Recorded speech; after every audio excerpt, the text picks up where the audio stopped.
Good morning, everyone. Welcome back to another vlog. It is the 1st of April, early in the morning. Well, normal time in the morning. The grass is ready to be cut. This field, these two fields anyway. I just came over this morning, came over now, just to check, and it is definitely ready to cut. We don't have to cut it all today, but we're going to try and do that anyway. That field has germinated really well over the last couple of weeks, and the wheat is still growing really well. It doesn't look like through the winter there was any damage to the wheat at all. Everything, there's no spots that aren't growing as quick as the other. Everything seems to be growing at the same rate, and it seems to be doing pretty well. So quite happy with that. A couple of things that needs to happen today. Obviously, we need to cut this. One of them will need to become hay, and one of them will need to become silage. I don't think we're going to do that one hay, this one silage, but I don't think that'll be enough hay, actually. But that's not the end of the world. We've obviously got that big one there as well, so we could maybe do that one hay as well, or part of it hay as well. I don't know. We'll see what we do. We will see. We'll see. Right. And the other thing, to make hay, we need a tedar. Now, Chad actually a couple of days ago called me and said they have a tedar on sale, which was another showroom model for 60% off of its original price. So off what it would cost normally. Now, obviously, this one has been on show. You know, there could be some marks to it and etc. It's not been greased and all that stuff. So that is why he did say that as per usual, everything is checked over and made sure that everything works. But technically speaking, it is secondhand, which is why it is so much off.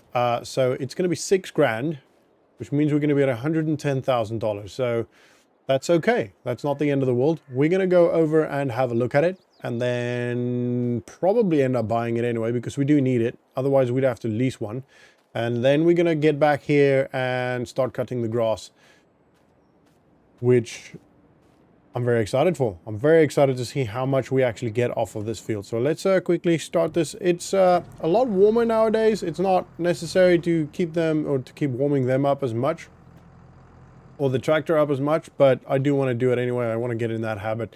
It's just better for diesel engines. Usually shouldn't be starting and driving straight away. They do need a little bit of time just to get, you know, the fluids and everything pumped through the system. So yeah, I had a look through the agency. There aren't any contracts. Literally, there hasn't been any contracts. I don't know why. I don't know if the agencies. I checked through their website. And there's nothing up there. They've got like this calendar thing and nothing came up. So I don't know if they're having problems or maybe they don't have a very good history. I don't know. There's no contracts currently or in the past couple of months really over the winter period. Obviously, that's understandable. I kind of expected it to not have anything over the winter period, but what about now? There should be some stuff, you know, especially with the grass fields and all that. Like that field, if that's not grass, but the grass fields all around are pretty much ready to be cut, should be anyway. Most of them, there'll be definitely some harvesting coming up soon. It doesn't look like there's some fertilizing should be happening around about now. So, and there's nothing. So I don't know. It's a bit weird, maybe a little bit worrying for them. So yeah, we'll see. There's nothing else came off of the, it's been a couple of weeks now since the seed pellet fell on the road. And nothing came off of that. I never even got a call or a message or a letter, nothing. So I am kind of going with the, this girl's just going to keep walking. Kind of going with the notion that the white car just was trying to be nice, and once realized that I came to actually pick it up, they, you know, forgot about it and never tried to make contact after that. So that's fine. That's fine by me. Hopefully that is the way it stays. Right, there it is. So we'll stop here and then we'll have a quick look around, and if we're happy, which we probably will be, if we're honest, I don't think there's ever, I think actually no, there was once where we went to look at a tractor and we didn't actually buy the tractor. And we also had Nick look at that tractor way back. But yeah, I mean, this looks, obviously, I mean, they never used it. It was literally in a showroom or like at a festival or something, you know, like a farm show. So it might have traveled, but it never worked. Like they don't actually use them. So yeah, I mean, yeah, that's fine. If it was a working model, they would label it that way. This is just a showroom model, so essentially, even though it wasn't necessarily in a building all the time, like it could have been on a showground somewhere, it was just for show and advertising. So that's fine. It wasn't actually being used. Anyway, I'm gonna have a quick chat with Chad. It won't be as long as the previous one. I don't know if you guys remember that, but that was ridiculous. It was good fun again, but yeah, I should not let that happen today, especially because we've got a lot to do. Anyway, right, let's go.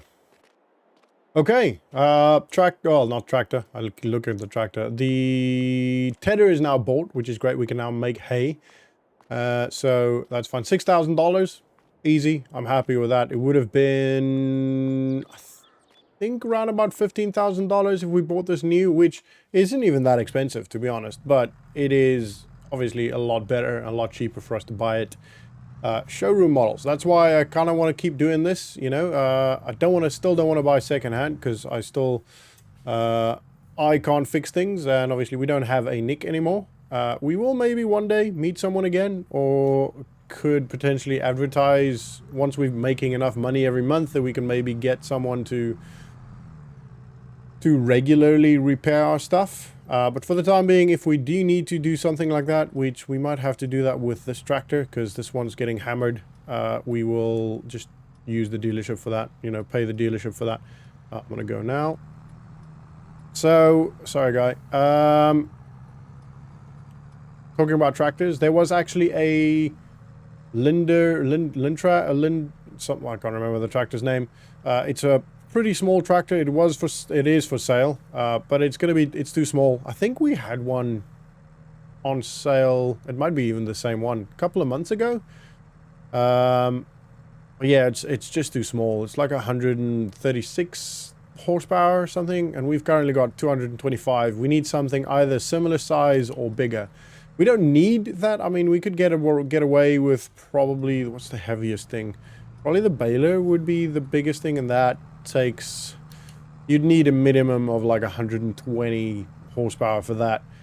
So we'd be fine with something around 136, but then, you know, that kind of limits us. You know, if we buy another tractor, it needs to be a good enough tractor that we know we will be able to use that for a while, you know, rather than just getting something that will be able to do very little. Obviously, the tractor we are looking at getting will mostly be used for the cow stuff, so the mixing of the ration, etc.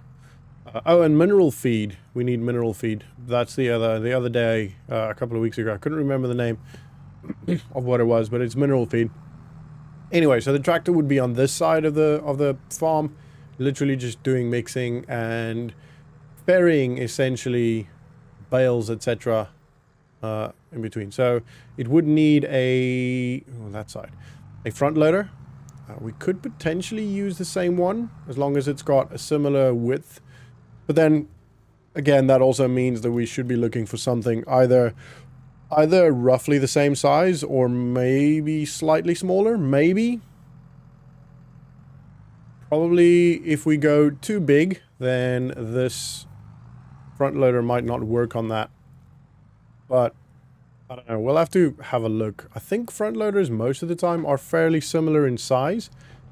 And then it's just the attachment is quite wide depending on the size of the engine. You know, this, as you can see, this one's quite wide, quite a lot wider than the engine compartment. So maybe that's just the way they do it. I don't know. I'm not a what do you call it? This thing engineer. A tractor engineer. There you go. The tractor is the name I'm looking for. Right, I'm going to go grab the drone in the house, get that set up, and quickly get these two fields cut, and then we'll TED that one bale windrow. We'll do the windrowing at the same time. We'll Ted that one first and then windrow both of them. We do have a windrower, do we? Yes, we do have that windrower. Cool. I was just wondering, geez, do we even have one? Yeah, we're good on that side. And then we'll bale... We'll probably bale both. And then this, everything that comes from this field we'll have to wrap. So we'll have to lease a wrapper. Unless something comes up on sale. We don't have to do it all today. It'll be a crazy day if we try and do all of that today. But we're gonna try and get as far as we can. Right, let me go grab the drone.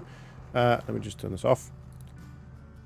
Let me go grab the drone, set it up, and I'll see you guys in a sec. So for now, sit back, relax, and enjoy the ride.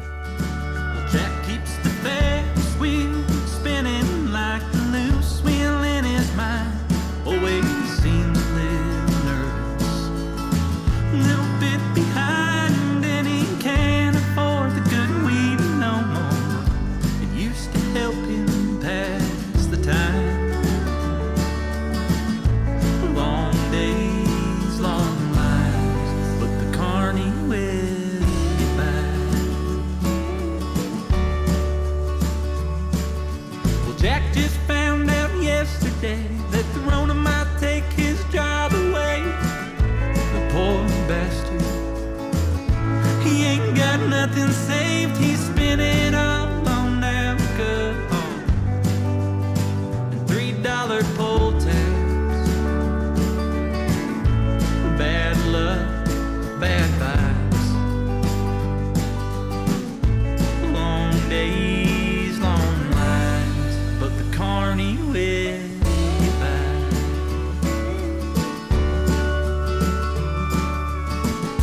Oh, it's so hard to make a living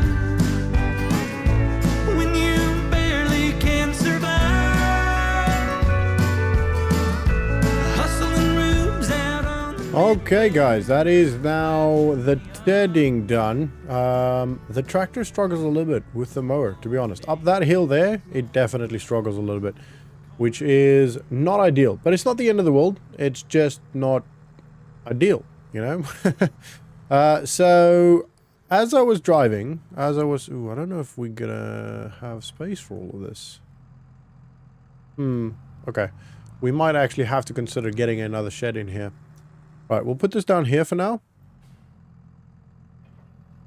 And then we'll grab the windrow, which is here. Right, so what I was thinking as I was driving, I'll actually get out the tractor now and show you guys. So, once I get there, because we're actually not losing, but we're not quite utilizing as much of our land as we can when it comes to these two fields here. So, we'll get out here. Turn the tractor off because this might be a while. Right, so essentially this field can be extended pretty much from here all the way up here, which is what, that's another maybe two swaths with the Tedar, the windrow, sorry. So we can go all the way up here. Because it's grass, we don't have to go super deep. And then I'm thinking we could probably go all the way up here. And then across. So obviously, just about a meter, maybe 2 meters away from the closest tree. So we can go all the way through here. And I was thinking it's probably a good idea to combine these two fields. If we make these two fields silage and then that field hay, I think it would be good. You know, I mean, we could, this is such a big piece of field that we're kind of missing here, you know. And then we could even go closer to the water. I don't want to get too close to the water because then you could potentially have a bit of a problem. But we could also, I mean, this little piece here, so water wise we could probably go to about here. So we can make it wider on this angle as well. And then, like I said, this bit here, we could come probably about here. Make the corner here, actually make it even here, go a little bit, go down here, and then link it up with that bit over there. So, right about there, and then across here, and then remove this path. So this path will also become We'll get so much more out of it. I think it would be a good idea. What I'll probably do is we'll finish what we've got here, and then I'll probably grab the cultivator and see what we can do. You know, maybe just link the two and then plant this a little bit in the next couple of days. Hopefully then this germinates round about the same time. We'll have to wait maybe a week of this, maybe cut this slightly later, you know, because this edges will have to grow, but I feel like that's a good idea. That will give us a little bit more land to work with. And then the straw is the biggest problem for me. I don't think we have enough land for the straw. I just don't think it's going to be enough. And I don't want to get, you know, cows and start making milk and then not be able to feed them, or have to buy feed when we don't necessarily have the money for it. I don't know. It's hard to make these estimations when we don't actually have numbers to work with. You know, it's hard to say how much food we need when we don't actually know how much food cows eat. You know, I'll have to, I don't know, maybe call someone, maybe go around here, maybe get to know maybe another farmer that does cows. I'll have to have a drive around, see if I can find any cows any farmers that work with cows, and then, you know, milking cows, actually, not just like Angus beef or something. I don't know. Or we could just test it. And maybe if one of you guys know, like if you guys have any idea, then yeah, I just feel like I want to try. I'd rather have the piece of field extra and not need it than need it and not have it. You know, I'd rather spend the time doing it than have to spend the money buying it. If that makes sense. It kind of makes sense to me. Anyway, right. Worst case scenario, we end up buying, you know, making an offer, maybe even way above what he has been offered and what the land is worth. It gives us that extra piece of land. Maybe we combine that into one big field. I don't know. We'll see. Because even then, if we go up here, the only thing we then need to do is maybe have a single dividing line here, and we could even extend it a little bit further. I don't really see the point in doing that, though. We just cut those 4 trees and then combine those two. I don't know. We'll see. Right, let's get windrowing.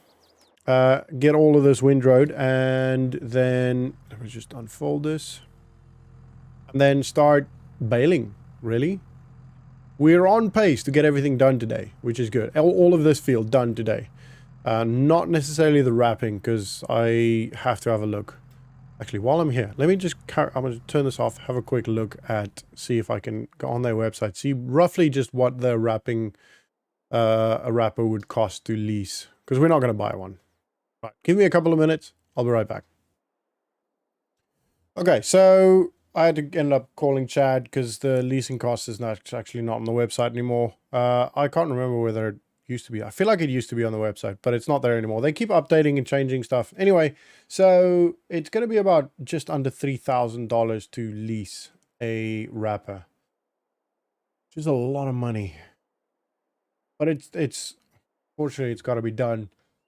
Chad did also mention, excuse me, Chad did also mention that there is a New Holland T7, if I'm not mistaken, on sale, but it's $117,000. So yeah, we're not getting that. It's 315 horsepower, which would be great, since our tractor is struggling a little bit with this hill with the mower.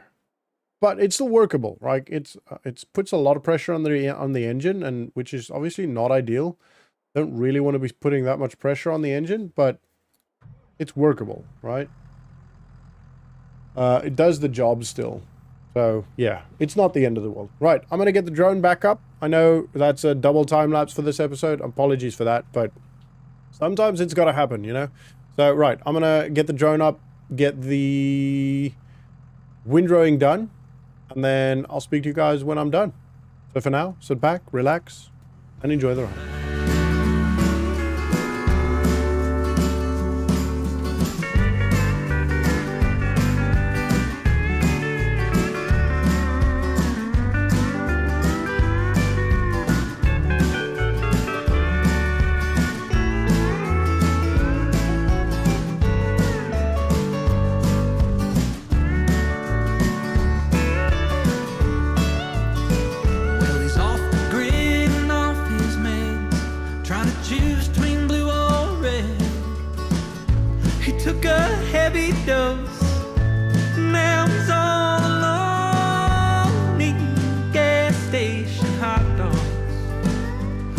watching Alex Jones. Too weird to live, too rare to die. Long days, long lives, but the carny will get by.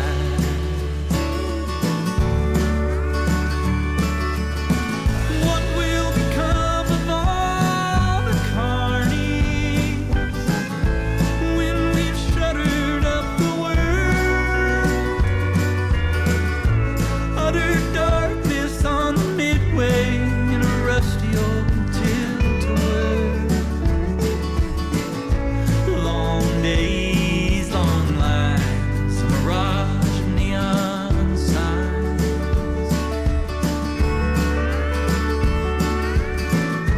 Long days, long lines, but the carny will get by.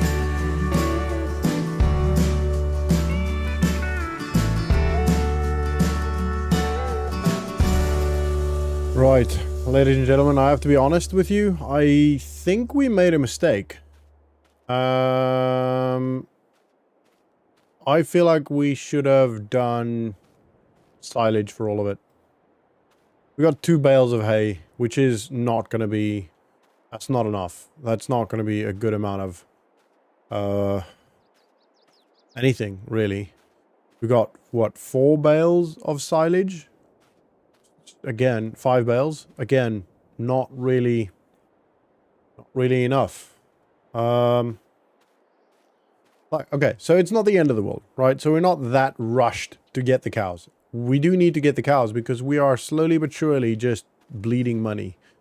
Every month there are expenses, and you know, every week there are expenses, and we haven't had money come in a while, in a very long while. So yeah, I am starting to stress a little bit. We still got 110,000, which is fine, but we still have to buy the cows. We still have to, you know, lease the harvester for the wheat, and, you know, like the chickens will potentially bring us in some money, maybe once or twice a year, maybe, depending on the price of the eggs. I might just sell it to like a local, you know, I don't know. Maybe we could set up a stall just on the farm and people could buy it there. I don't know. I'll have a look. That way maybe at least we could get a constant income from it. I don't know. Yeah, I mean, obviously we also don't want the eggs to just stay there and get rotten, so we probably should sell them more recently, regardless of the value of eggs at the time. But yeah, I feel like we should have done all of its silage. Oh well, it is done now. There's not much we can do about it now.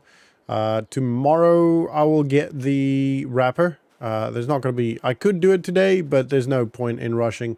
I'll probably get the wrapper tomorrow, wrap the bales, store it somewhere, as in load it, store it somewhere, and then probably store it in the sheds over there. Yeah. And then probably I'll extend this field. Kind of feel like we have to. I don't think we have much of a choice regarding that, if I'm honest. I just don't think we do. I think we need more. This is just not yielding enough grass to... I mean, that field's good. That field over there, it'll probably yield roughly the same amount, but still... Don't think that's enough for a year-long feed, you know? I mean, it doesn't have to be a year-long, though. It's the wheat that's the problem in that sense. I don't know. We maybe start with just like 3 or 4 cows and then just see how far we go, I guess. It is the next day. We baled those few bales yesterday. It is going to rain today, which is why we've got a little bit of an earlier start. Luckily, the Clever Motors Chad said that he can open up for me a little bit earlier, so I need to, because I need to go pick up a wrapper so we can wrap the silage. I'm not too worried about the hay. I can put the hay in here somewhere, but the silage I want to get done so we can, you know, so it's done. And what we might also do, I need to actually get going. What we might also do is potentially buy some cows today. Now, To do that, I'll have to lease a trailer that we can put the cows in. And yeah, we can. There is a normal hitch on that one. So we can use the tractor, which should be strong enough to pull it full of cows. It should be. I hope so.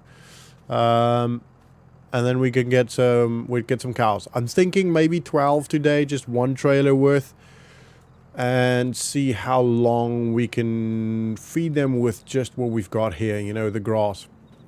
We can also, if need to, we can buy some straw and even silage. It's not that expensive. So a bale of silage, for example, a round bale, I think is about $1,250.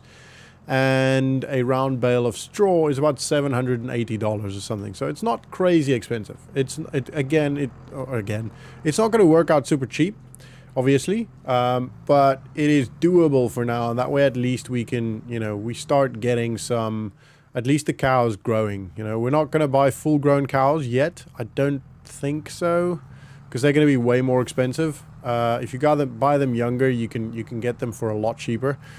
So that's the plan. Anyway, we'll see how that goes. Maybe not today, but that would be ideal. The first port of call now is to get those silage bales wrapped and put the hay in storage. Probably could have done that now, but I want to go grab the wrapper. So yeah, Chad did say usually he gets in there for about 7:30. But I spoke to him last night. We had a beer together, and he said, yeah, he'll open up a little bit earlier for me today. It doesn't, you know, take much from him to open up 15 minutes earlier. So yeah, like he's a nice dude. So very grateful for that. Right, we're gonna turn in here this time. And we're literally just gonna stop right here for now. Right, we're not gonna be here for long because I want to get this going. Right, I'm gonna quickly jump in, say hi to Chad, and get the thing moved out. So it'll probably gonna take maybe 20-30 minutes, but we can have a coffee together. Promise we won't have as much as we did last time. And then get the wrapper. Right, I'll speak to you guys in a bit. Okay, $2,754. It's, to be honest, it took them long enough to get it out there. I probably could have actually just slept half an hour longer. Chad could have been here half an hour later or 15 minutes later, normal time anyway, and it would still have worked out to fine because we had to wait for the warehouse workers to arrive, which, to be honest, neither of us thought about it last night, but I have to say it wasn't just one beer. So yeah, this is what happens when you aren't necessarily 100% sober, but that's okay. It's not the end of the world. We're still fine. We're still fine. Rain is still, I mean, it's not it's not too bad if we get a little bit of rain on the bales.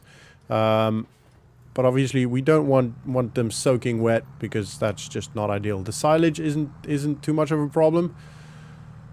But yeah, the hay is probably a bit more, I don't know what happened. Like the silage kind of depends on the bales being wet, you know, because it ferments. But I think water is not necessarily ideal.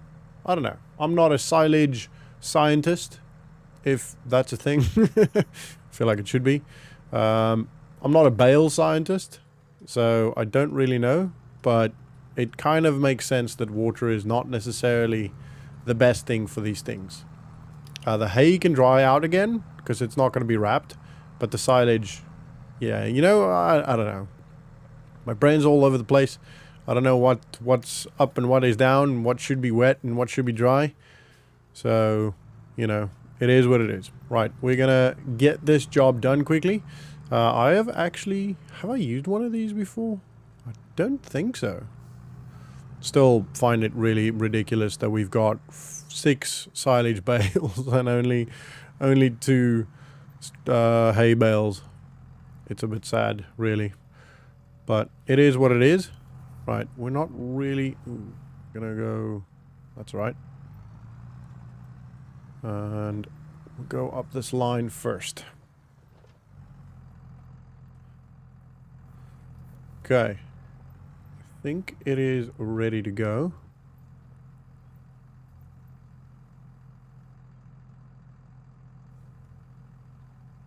Come on.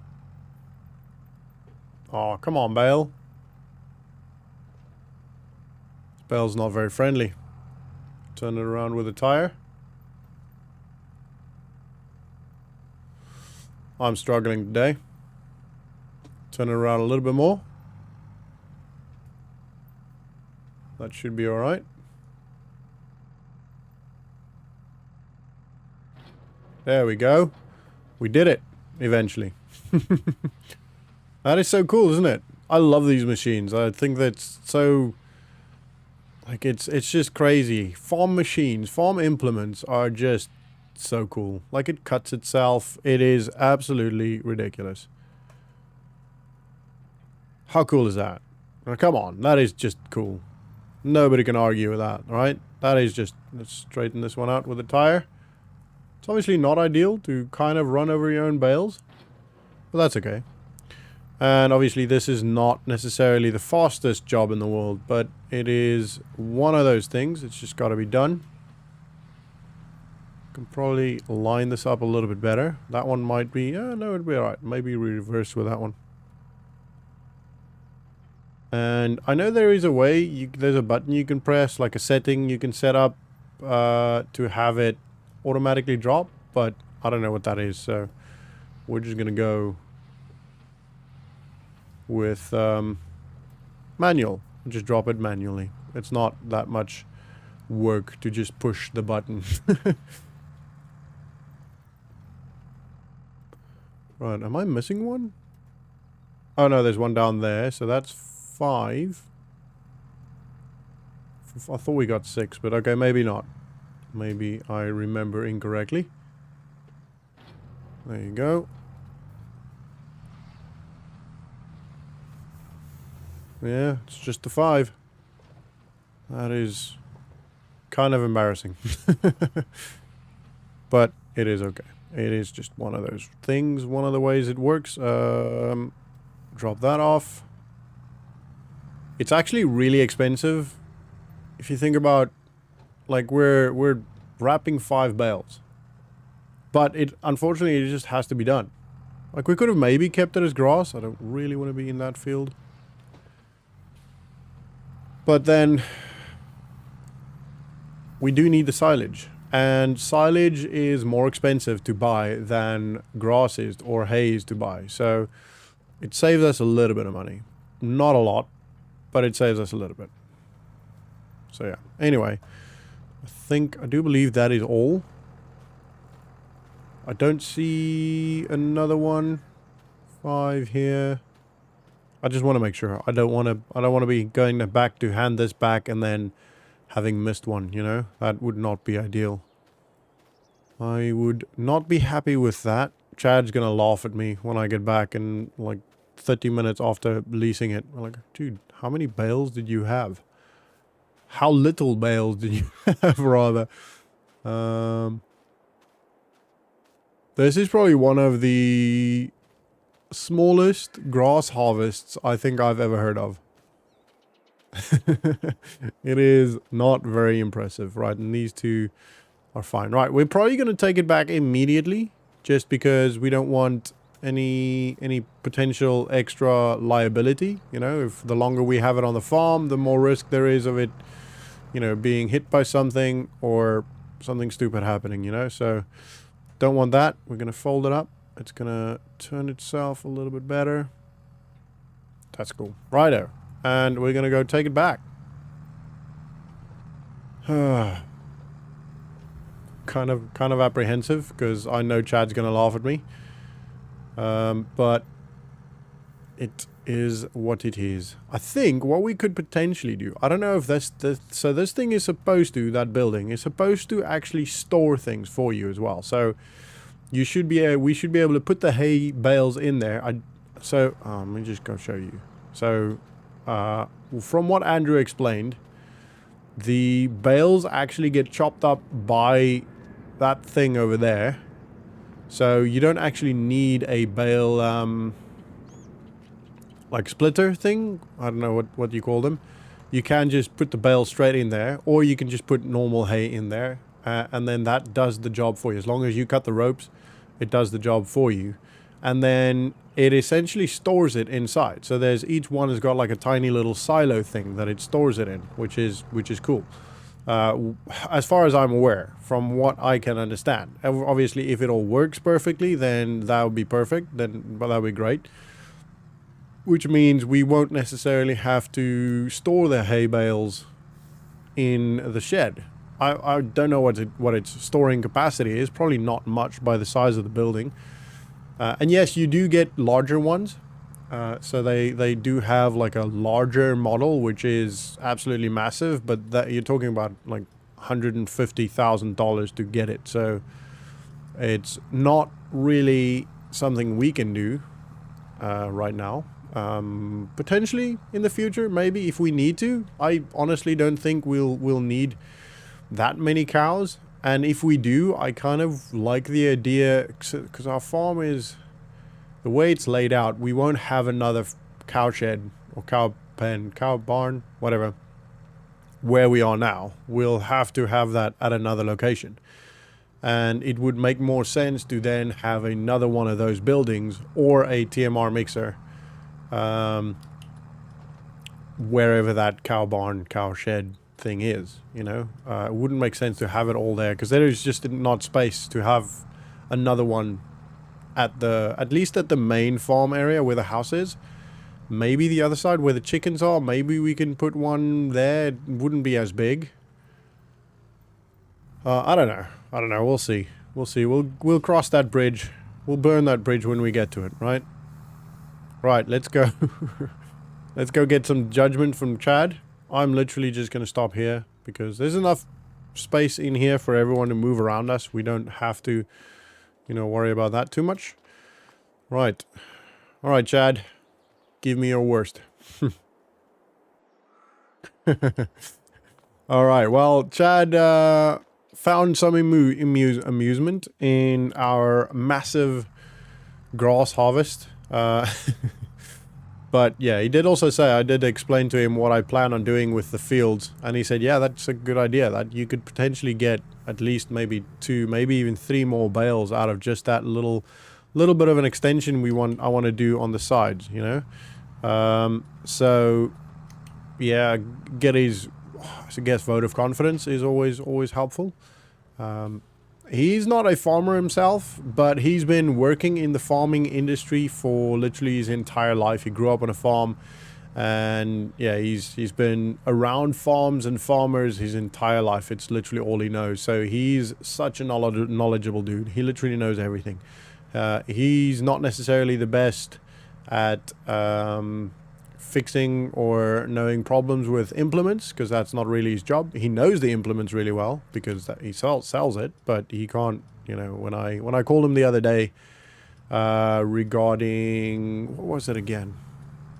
Oh, it was the stone picker. When I called him about that, he didn't know about the lowering function. He knew about it, but he didn't know where the thing is. So yeah, that's why he put me through to the engineers, the people that do it. You know, they fix it and they build it and all that stuff. Right? Let's get the fork. Obviously, we don't have a bale fork, but this should be okay. We should be fine using this, I think. I hope. I really do hope. I'm sure we will. We'll just... yeah, we'll be fine. I don't really want to be poking holes in the silage bales. So probably try and get underneath it without damaging the ground too much. Let's just line this up a little bit better. Otherwise, I might have to just buy a bale spike. Because to be honest, we're probably going to use bale spikes a lot. That seems right. Oh, we went in. Damn it. It's not ideal. Right. I'm probably going to have to buy a bale spike, if I'm honest. There you go, finally. Yeah, I think we're going to have to go get a bale spike. This is just not workable. All right, let me go have a look. I'll pop inside the house, have a look on the laptop, see what they have to offer, and then quickly give Chad a call, get that ordered. It's so annoying. So much driving to and fro. But it's okay. I'll have another coffee. I love coffee while I do that. Okay, so I ended up buying, I know it says new vehicles, I ended up buying a Bale handler, which is, according to Chad, the best option for silage. Essentially, it is a little like grappling thing that not hooks, but kind of clamps onto the bale, so it is the best option for silage bales. That's, you know, why I went for that, so... So, we're gonna go grab that. I just need to drop this fork. That'll be fine. And obviously we've got the front loader still on. We need that. Luckily, I am with it enough to realize that I shouldn't be dropping that. Because if we drop that, we're gonna get back, we're gonna get to the dealership and realize, oh man, we don't have a full front loader. So, we'll have to come back. Anyway, right, we're gonna go pick that up. There were some other options, so like there's like what they call a bale king, where you can kind of stack the bales on each other, but then that, or what that does is, it's got like a side kind of grip onto the bale thing that actually spikes into the bale, so you end up making quite a lot of holes in the silage, in the plastic, in the wrapping. So, these holes... Apparently, like a normal bale spike with small enough spikes, the holes just kind of reseal themselves, because that's the way the wrapping is made. But the problem is if you constantly, if you have to move bales more than like once, you know, constantly move them, then the wrapping eventually just fails because it's got too many holes in it. And then the silage, becoming silage, you know, the fermenting process takes a lot longer. And some of them potentially even doesn't ferment. The area around the holes end up drying out, which, you know, is not ideal. Especially when you've only got... Oh, they still haven't taken that in. Especially when you haven't got, you know, a lot of bales. We've only got 5 to start with, so we want to make sure we make it count. So, I'm not sure how this...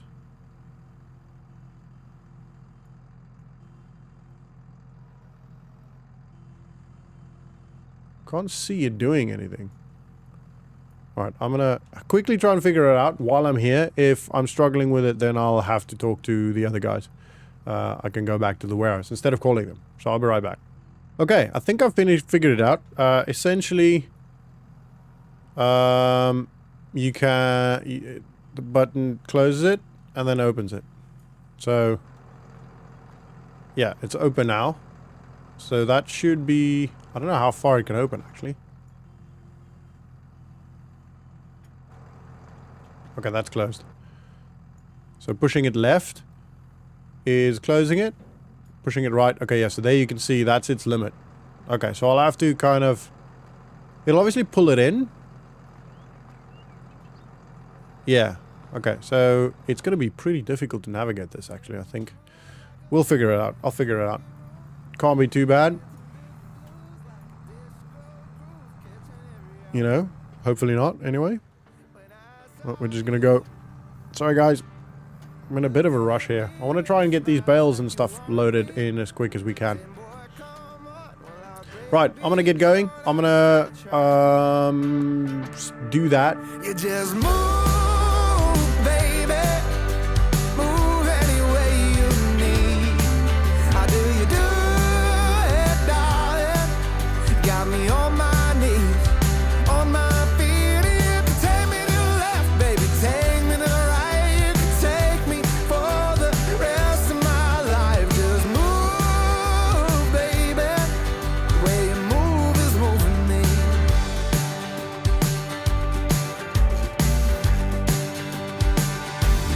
What could I do? Follow along with your hips, feet, heartbeats on the floor, and just in your hair. Well, it ain't fair, whatever you do. Just don't stop. You just move.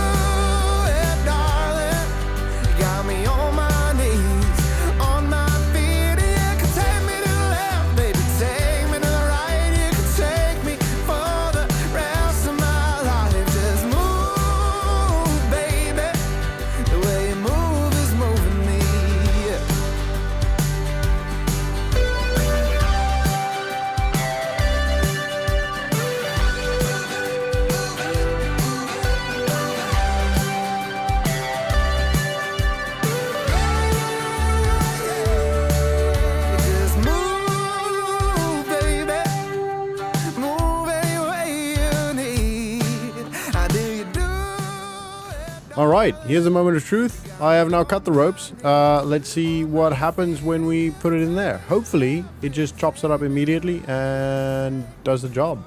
I'm just quickly checking the fermenting of the bales, and it's going well. Like, it's obviously not near fully fermented and fully silage yet, but it's going well. Right, so I think today...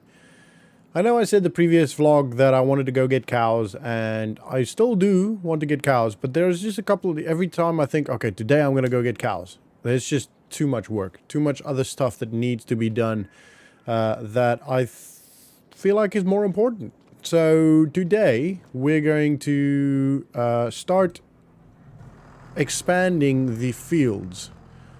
So that field and combining the two, essentially. And then hopefully... maybe we could quickly fertilize that little bit. We don't necessarily need to fertilize those little bits, but we might as well. And then, or plant, lime, fertilize, all that stuff, so that it's good to go for some more grass. We will at some point probably plow that over, roll it, you know, or plow it over, pick up all the stones, etc, etc. I kind of feel like we might need to eventually buy the stone picker, because that is a pretty handy piece of equipment, and it's the right way to do it, you know. It definitely helps with protecting the implements and making sure everything lasts longer, and apparently it does help with yield as well. So yeah, that's definitely worth considering doing that at some point. Not right now. We do have money to do it right now, but I don't think it's a good idea to do that right now. So yeah, not ideal. Right, so what I am also thinking of doing is getting another shed over here. Not sure how we will do it. I kind of feel like one straight and right next to this one.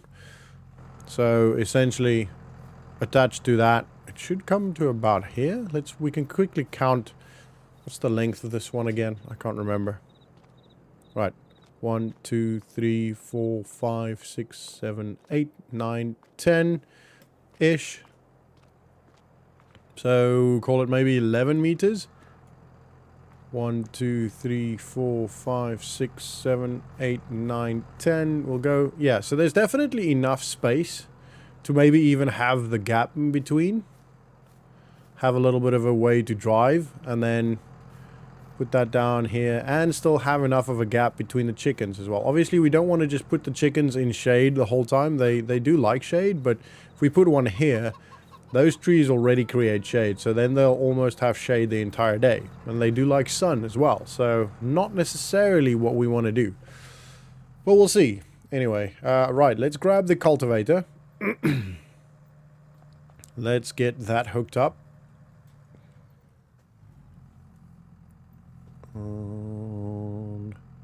There we go. Right, and then we're now going to start expanding those two fields there and connecting the two fields. So firstly, I want to drive up to this...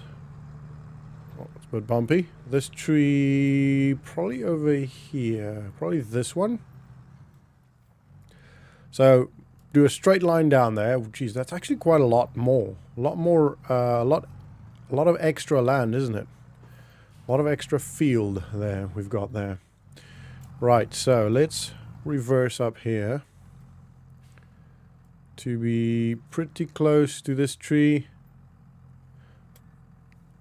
Maybe run over there. Obviously, we need to be aware of the branches. We need to be able to still get underneath it. Right, this should do. It's pretty close.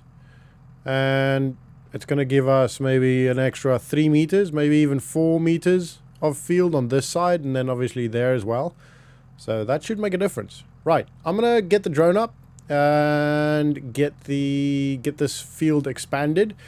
So we'll time lapse maybe some of that. I don't know if it's going to be really kind of choppy, because we're doing this bit, then moving around, measuring, doing that bit, etc, etc. So I'll time lapse it in a way that makes sense for you guys, so it's not too terrible to watch. So for now, sit back, relax, and enjoy the ride.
What a morning. Right, so all of the expansion is done. I also took some grass from other places and filled some gaps here just to make everything look a little bit neater. Literally took the entire morning doing that, but I'm happy. I'm going to walk you through it now and show you guys what I've done. But yeah, it took a long time to do all of that. It, like I said, took the whole morning. And literally... I mean, it didn't cost anything, but it would probably have added, I don't know, maybe this side's field on top of what we've currently got. Right, so we've got, what? 1, 2, 3, 4, 5, 6-ish meters on top of the, what's this? 1, 2, 3, 4, 5, 6. 1, 2, 3, 4, 5, 6. 1, 2, 3, 4, 5, 6, 3. So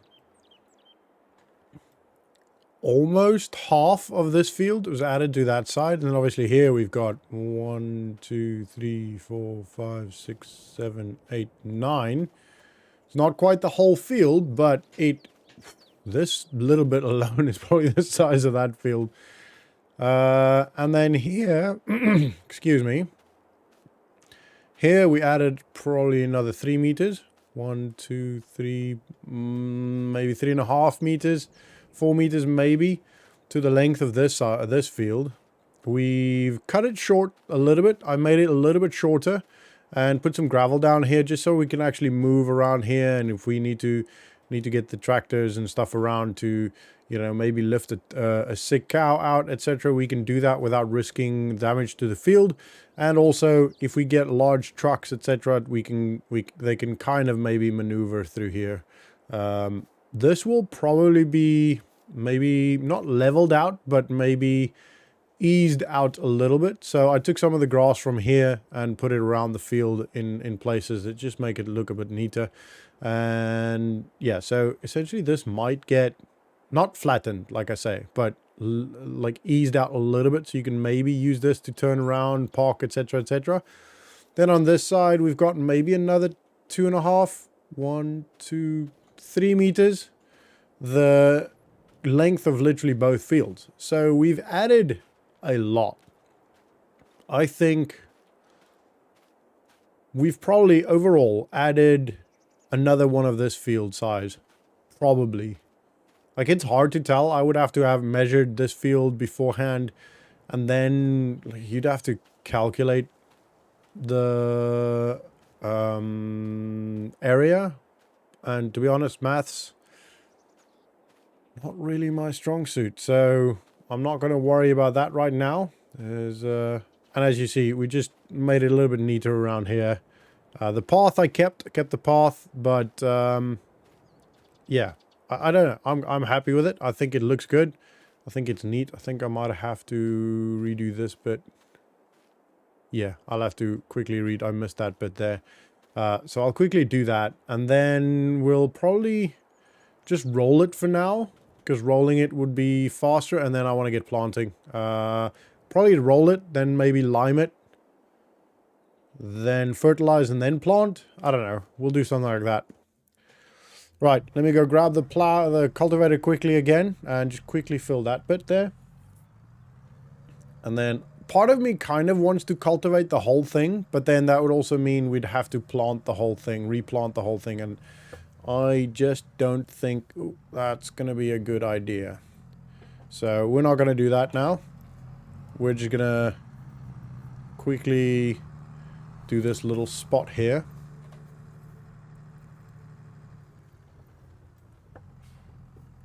I don't want to damage too much of the grass that's already there.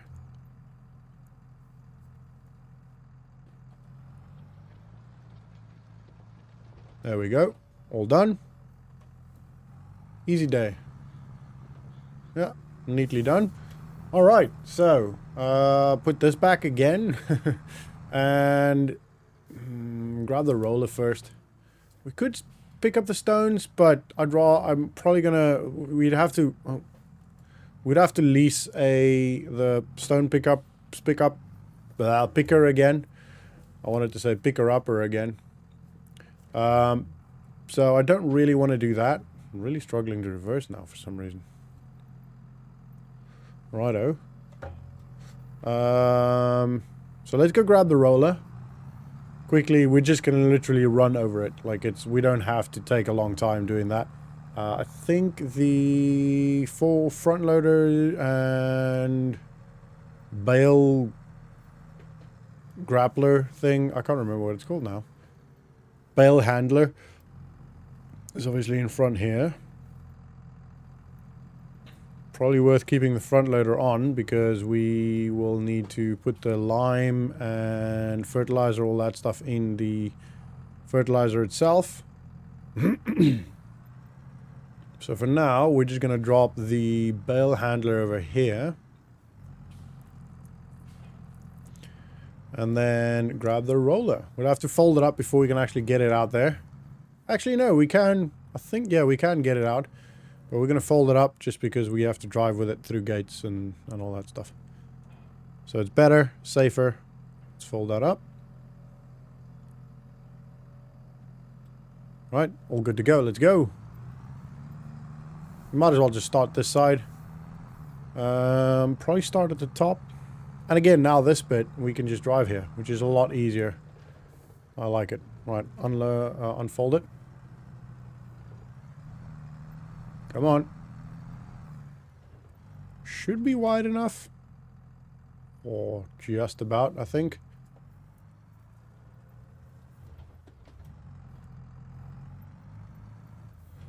Alright, let's lower it. Yeah, just about wide enough. As long as we stay center for this. We're going to have to do a couple runs up and down. It's not the end of the world. Obviously, that bit there we'll have to do a couple. That bit there we'll probably have to do one down, one up. If the tractor can actually do that. Maybe just lift this up a little bit. Just for the potential that it might not be quite level. Alright. First little bit done. We're just going to quickly reverse over this bit.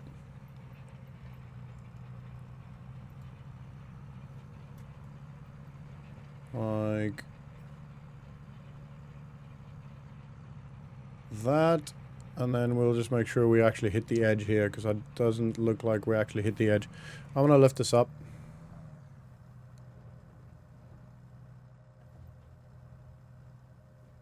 Right, let's go again.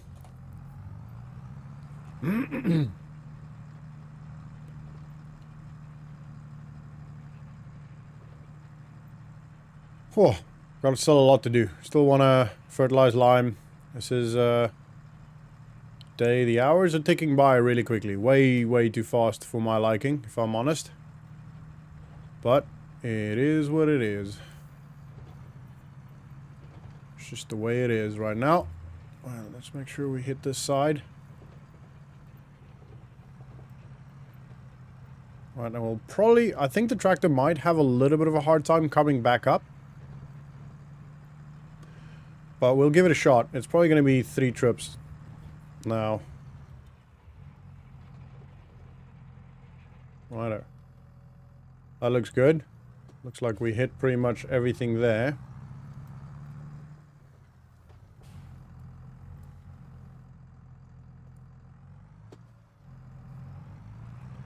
Let's do this side. And then we'll go one through the middle again.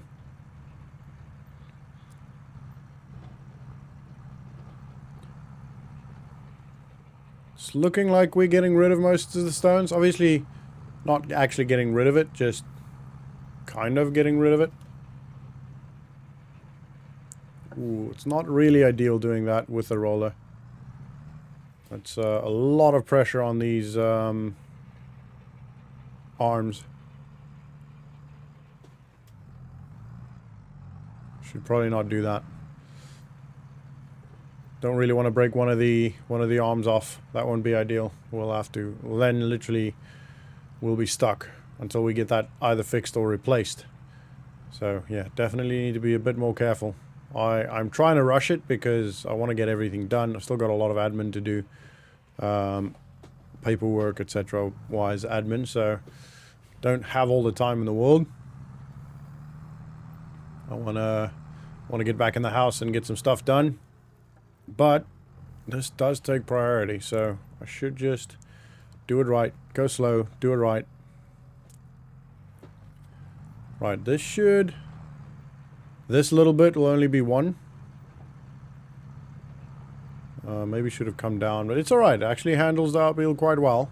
It's, yeah, 9 miles an hour is pretty much its working speed, so that's fine. You can't really go much faster. If you go faster, it doesn't actually give time for the weight to do its thing. So you kind of have to go that slow. So it's a little bit annoying sometimes, but that's alright. It's just the way it is with these implements. They have, you know, purposes, and if you go too fast, it kind of defies the point of doing it. Same with seeders. You can travel faster with them, but if you travel too fast, you know, you don't get your seeding every 30 centimeters, you get it every 3 meters, you know, which obviously is not ideal, because that's a lot of wastage. A lot of time wasted, because you'll have to pretty much just ignore the plant and go over it again. So yeah, it's not always worth rushing it. We want to, you know, we as human beings are very impatient people. We want stuff done really quickly and immediately. You know, we're fans of instant gratification. But unfortunately, farming just doesn't work that way. I think farming's really taught me patience to a large degree. I'm still very lacking in life in general over other things, especially when it comes to like health and training. And you know, I do enjoy fitness, as you would have seen. I do go for runs, etc. But and while I'm doing that, I'm always expecting results really quickly. You know, expect to be really fast, really quickly, really fit, really quickly. You know, if I'm currently trying to improve my 10K time, and it's just not happening as quick as I want it to be happening. But that is, like I said, life sometimes. And even though farming has improved my patience over many things, it's not quite translated into my fitness life, unfortunately. But that's also okay. Very close there. Oh, we got the end. Cool. Happy days. Right, we're almost done with the rolling. Just literally this one more. Then we're done with that.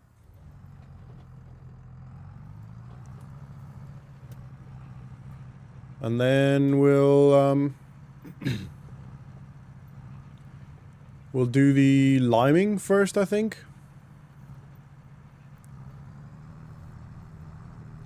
Right, and fold that up.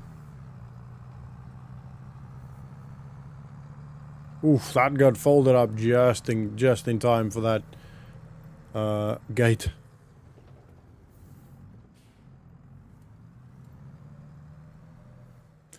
And we'll unfold this.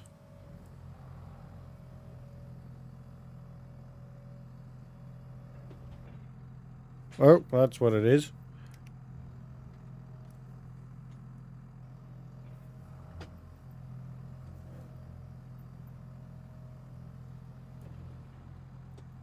Righto. Drop that off there. Yep, I did hit the roof with this, but at least we weren't going very fast, so it's okay. Again, obviously not ideal, but it's okay.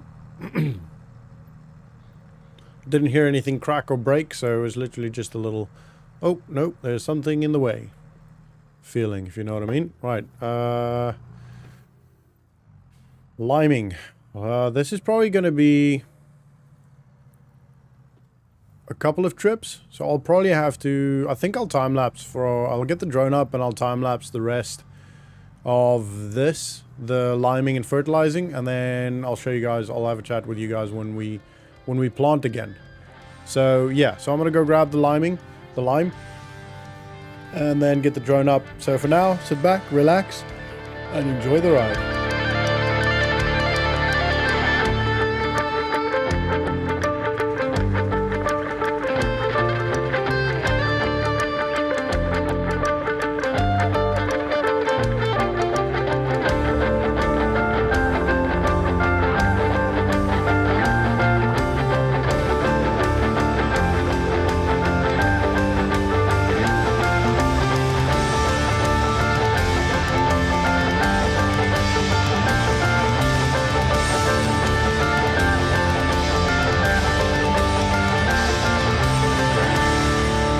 Okay, all of the fertilizing and liming is done. I don't know if it's going to damage the grass that's on there already.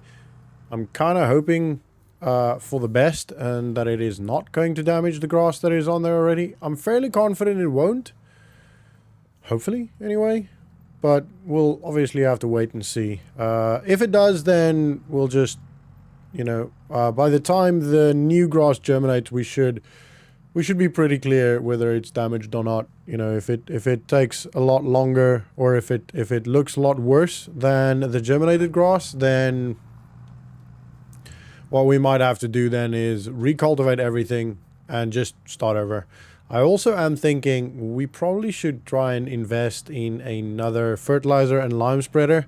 This one you can't change the width with, so unfortunately, so it's awesome for how wide it spreads, but the problem with spreading lime with it is the fact that it's a lot of wastage, and I think that's part of why we get through the limes so quick, you know, because it is a bit ridiculous. But for now, it is what we've got, and there's not much else we can do about it, so we just have to kind of suck it up. Righto, let's get planting. Planting some grass. Planting some grass. I feel like I should be okay width-wise here. We go a little bit closer. No, I think we're okay. Right, and we're probably just gonna turn right.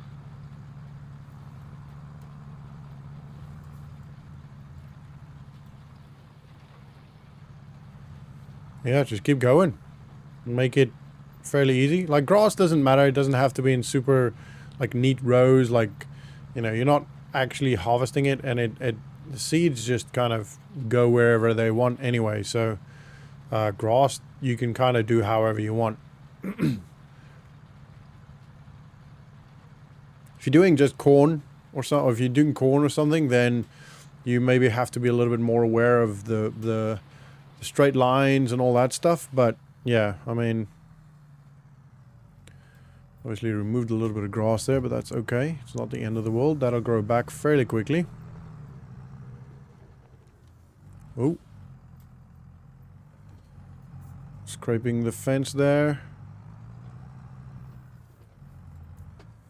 Again, me trying to do stuff too fast. Right, we should be good there. Let's go. Obviously removing a little bit of grass on the sides, but again, that'll just grow back. It's fine. I'm not too worried about that.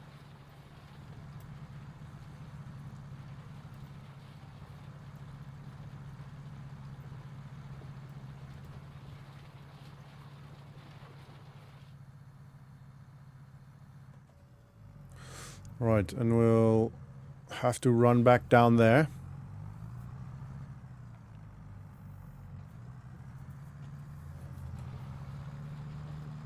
Let's do this bit strip, this strip here. Struggling to talk now. As per usual, I always struggle to talk. That's literally one of my things. One of my quirks, let's call it that. Probably not actually one of my quirks. We'll call it that, right? Jeez, I mean, at least, so this is the thing with the weeder. It doesn't really, it's quite tough. You know, it's literally made to remove weeds, so it can take quite a lot of punishment. And ultimately, it's a weeder first, a planter second, if you know what I mean. Alright, we might have to go down here again. I don't think so. I think this is all old grass field already.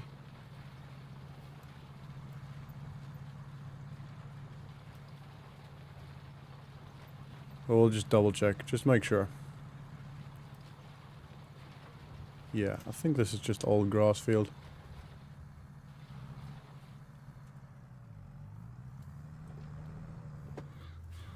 But maybe plant thicker. You know, I don't know if that's a thing, but maybe it plants it thicker. We'll probably have to go refill the seeds. That's okay, I'm not bothered by that either. Ooh, this bit needs to be done.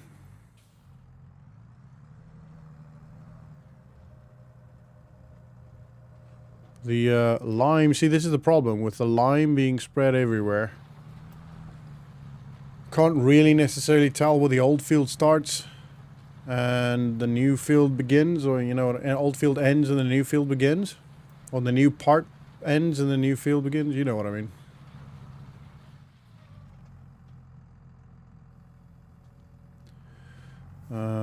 72 liters, that should be fine for... Ooh, that tree is gonna be very close. Got me a bit nervous there, if I'm honest.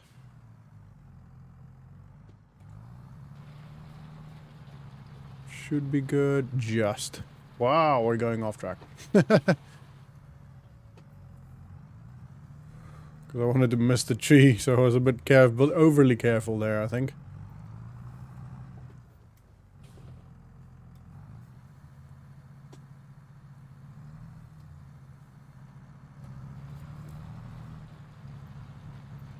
This should be okay. Yeah. Cool. Happy days. Probably do... maybe another one up there. I don't know.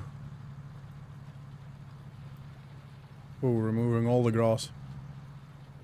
All the grass that I so painstakingly actually moved from elsewhere to plant here. It's alright. It's fine. Priority is getting this grass planted.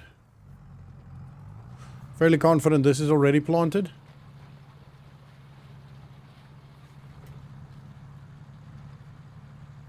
Yeah, it's not taking any seeds, so we'll just make sure. I'm very excited, I don't know about you guys, to see how much this actually yields in the end. Whether it makes a massive difference. You know, we knew we got, what, we got 7 bales total, right, from all of this. I reckon we'll probably get 10, maybe even 11, I reckon. I think that would be really good if we can get 10 or 11 bales from here. I mean, it's not going to be bank breaking, but it's a very big improvement in my opinion. Obviously it took an entire day's of work, so not necessarily worth it from a time spent perspective, but I think it is.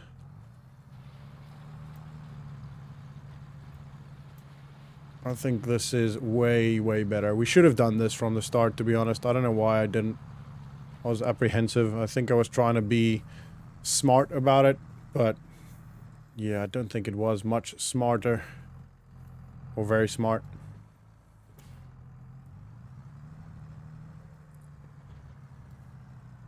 I don't know. You guys let me know what you think. I think this should have been done at the start. I should have done this right at the beginning. Would have saved us this time. Obviously would have taken longer to get up on track, but... or on track, but...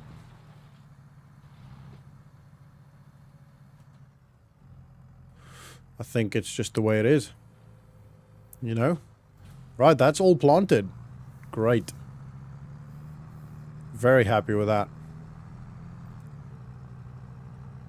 Whew. It's been a day. It's been a day and a half. I'm not gonna lie. I've literally been in the tractor the entire day. It's been a rough day. But I think it'll pay off.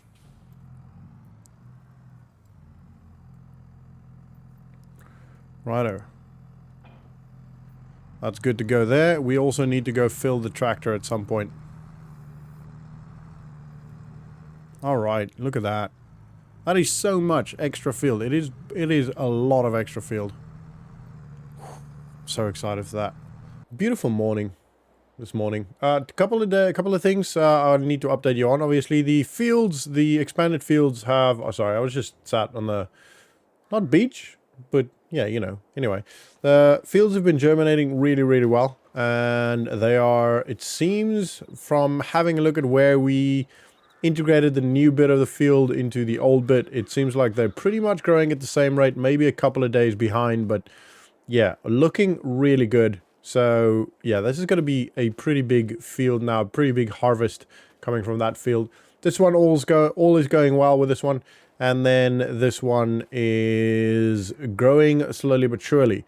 Now, we'll probably be able to harvest this in a couple of weeks, maybe 4, maybe 5 weeks. And then this one will follow fairly soon after that. The silage is actually complete now. It's ready to go. So the couple of bales we have there. So it's very good. Right, so a couple of things. Today, we're going to go grab cows. We're going to get 12 cows. They're not going to be fully grown yet. I don't think, anyway. But maybe, I don't think they... I'll have a look at the price when we're there. And, you know, when we pick them and you know, all that stuff. But probably not going to be fully grown. We're going to come put them in here then, and then they're going to live off of the grass for now, the grass that's in there. And then we need to go buy total mixed ration stuff, essentially. So the only thing we'll need to go buy is straw, because we've got silage, we've got hay in there. We'll just need to buy straw and the mineral feed, which we'll also put in there. So not a lot of mineral feed is needed, but we do need to do that so we can actually have the total mixed ration actually working. And then that's pretty much the majority of it, I think, for the plan today. Main priority is to get the cows in. I'm very excited for that. I'm very excited to get 12 cows in here. Obviously, it's going to change the atmosphere around the farm quite a lot. There's going to be mooing and all that stuff. And to be honest, hopefully they're not too loud, because this is really close to the house. And yeah, this might be a bit of a problem. But if needs be, I don't know, we'll maybe rent this one out, lease it out. I don't know, I'll see. My girlfriend kind of played around with the thought of leasing this out, which is another income, but then also we obviously need a place to stay. So we'll figure all of that out when we get to it. Could be a pretty good extra income. And then I'll have to look at buying some of those other fields.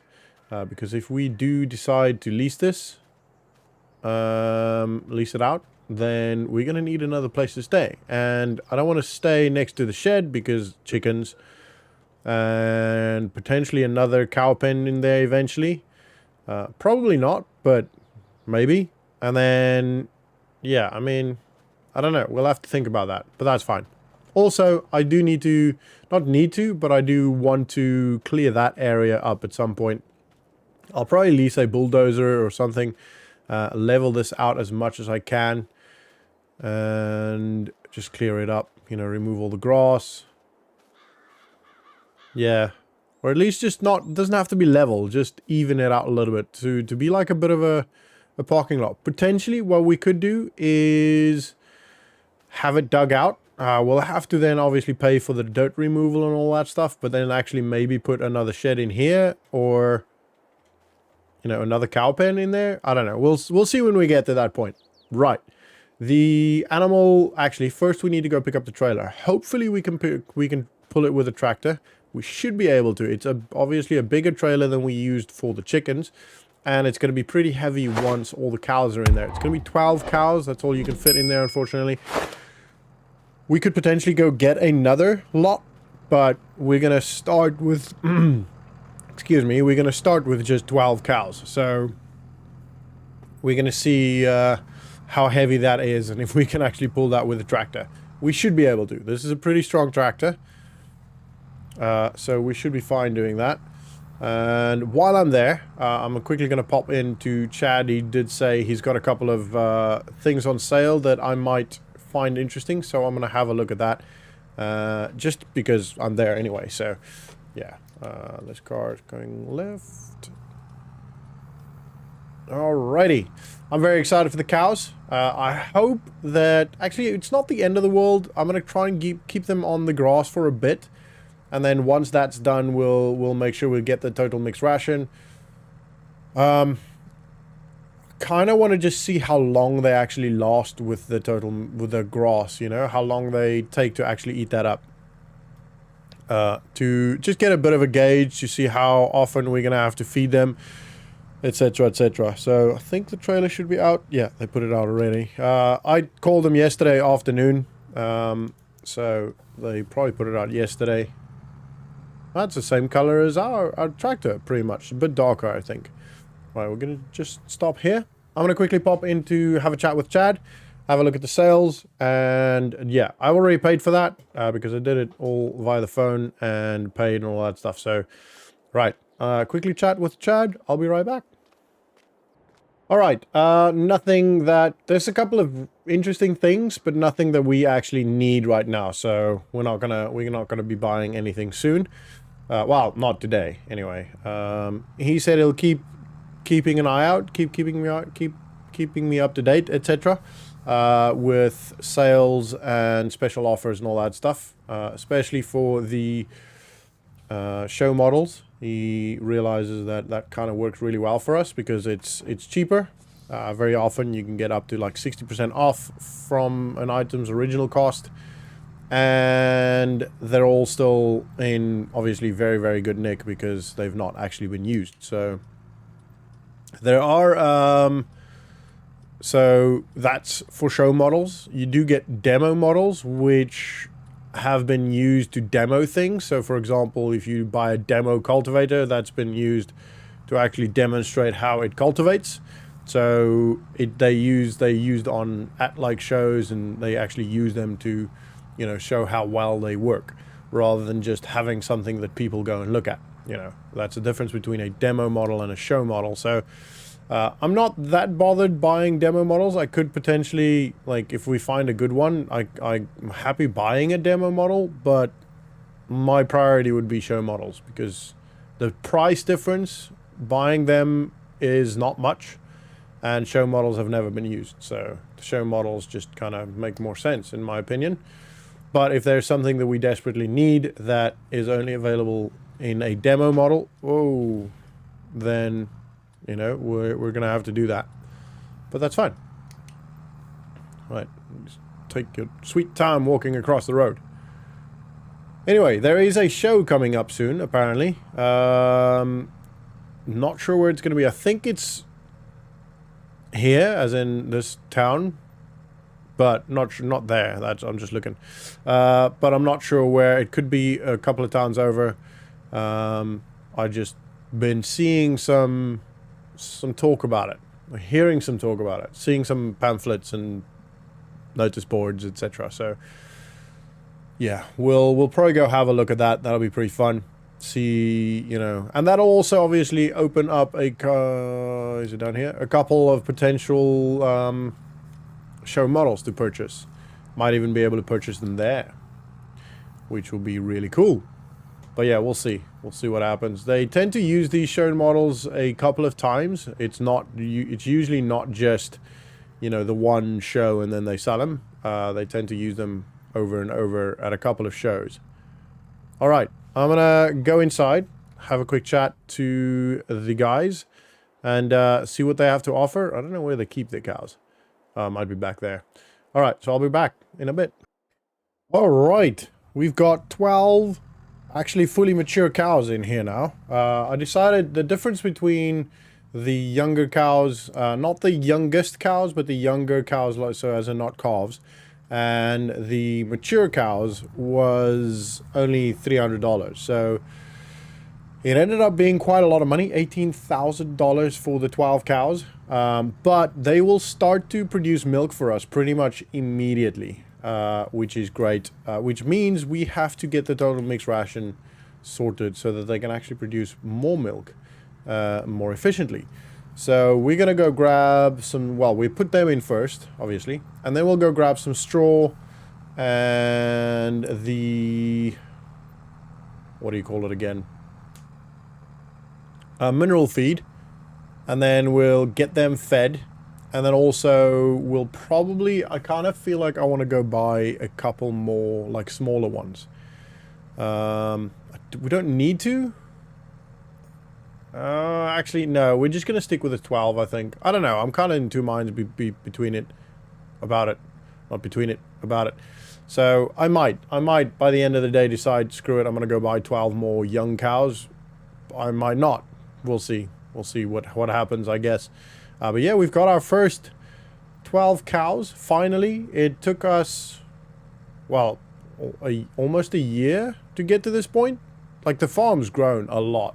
We spent a lot of money. We spent over $200,000 getting the farm up and running, getting it to this point where we're... Sorry, my voice is a bit weird. Getting it to this point where we're ready to, you know, get the cows, and yeah, like it's a bit nuts how long it took. Anyway, I'm gonna get these loaded in here. I might have to turn around a little bit, but yeah, I'm gonna go grab the key, open that door, get the cows loaded in here, and I'll show you when I'm done. Just look at that, guys. Beautiful sight, isn't it? We've got 12 cows in our little cow pen, and they are enjoying the grass quite a lot. That one's... I don't know what that one's doing. Anyway, we've got actually quite a lot of stuff to do. The water's already plumbed in, but we do need to get straw in here if we want to get slurry. I'm not too worried about that, but also gives them a little bit of softer padding on the inside, so that if it's raining and they're lying down there, they're lying on straw at least. So we need to do that. We need to go buy more straw for the TMR. And what else? Is there anything else we need to do that I can think of right now? I don't think so. I think that's it. So we need mineral feed, and we need a lot of straw. We're going to get as much straw as we possibly can. Right, so we need to... I'm not going to give this one back yet. I'm going to keep it for now, just because we might end up buying a couple more cows. But we're going to just put that over here. But I do need to go grab the low loader, because we're going to put the straw on that and the mineral feed on that as well. And then we're going to pop over to Clever Motors, to the co-op, and make sure we buy everything we need. Pretty much just straw for now and mineral feed. If we do need to, by the time or before they actually grow up, not grow up, before they eat all that food. Sorry. Oh, wait, we can't use this. We need the truck. Before they actually eat all of that food, if we do need to go buy some more hay or silage or whatever, then we'll do that. So, yeah. Unfortunately, we don't have everything we quite need for it, but we can make it work. I think once all the fields and all that stuff has started, you know, working, and we've started building a bit of a food bank, so quite a lot of silage and hay and all that stuff, I think we're definitely going to start making some good money with this milk. We also will need a milk tanker at some point. So we do need to have a look at that. Not going to worry about that right now. We'll get that eventually. For now, I just want to get them going, build up the milk a bit. I don't know what the cooling is like in the tanks in here, in the den, but in the pen, but it should be good. So you should be able to keep it for a couple of days at least, and then yeah, we'll probably, like, the milk, the factories and all that, they can send their own trucks, but then you obviously we don't get as much from that, so it's not necessarily ideal, you know. Ideally we can just get them to do it for us. Well, and ideally we can do it ourselves. Sorry, struggling to talk. Right, fold that up again, hook that on. All right, let's go to Clever Motors, get our last bit of stuff. Jeez, everyone is coming through here now. All right, we'll quickly push in here. Get the straw and the mineral feed. Look at that. Look at our cows. Oh man, it feels so cool having cows now. I'm so happy about that. Very happy about that. They are quite loud though. Like, we can... Whoa! It's taking way too long to turn there. Yeah, sorry guys, I know I've had some comments saying I'm a very aggressive driver, and yeah, I know. I'm a bit rough sometimes. But yeah, at least we've not had any terrible accidents. So there's that. We're gonna go right here.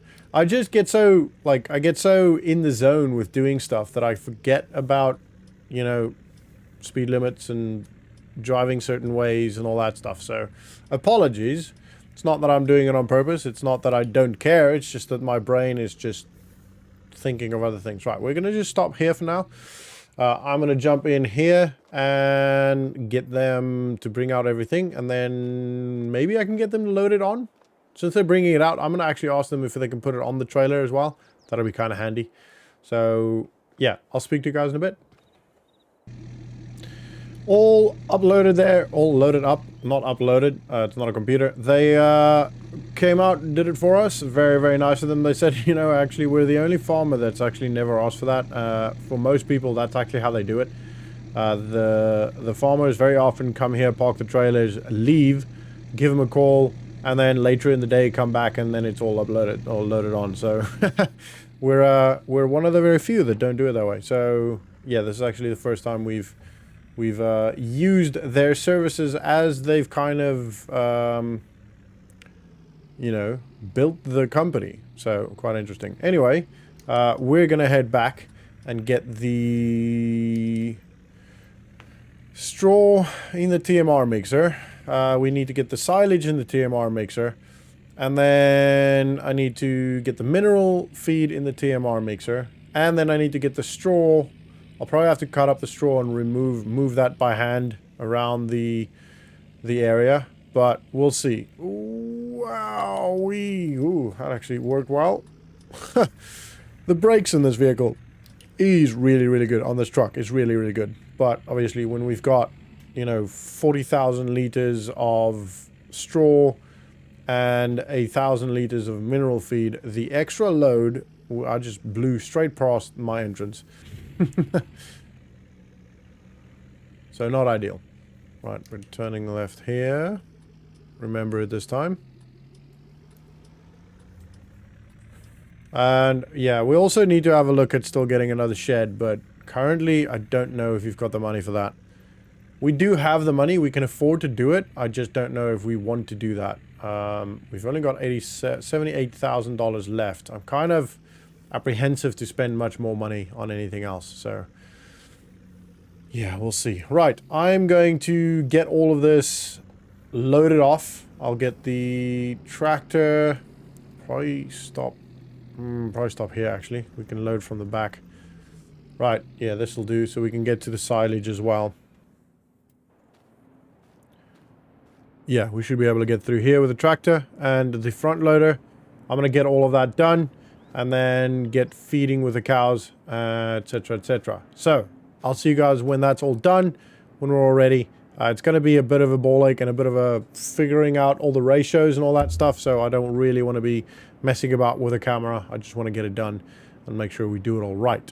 So, I'll see you when we're done. Alright everyone, all of this offloaded, put the bales over there just under the tree. It is going to rain, but it's not the end of the world. This will just go straight in here in a couple of days. And the tree should cover, it's not going to rain too much, literally just like a light drizzle. The pellet of the mineral feed is over there, that I'll just chuck that in there every now and then.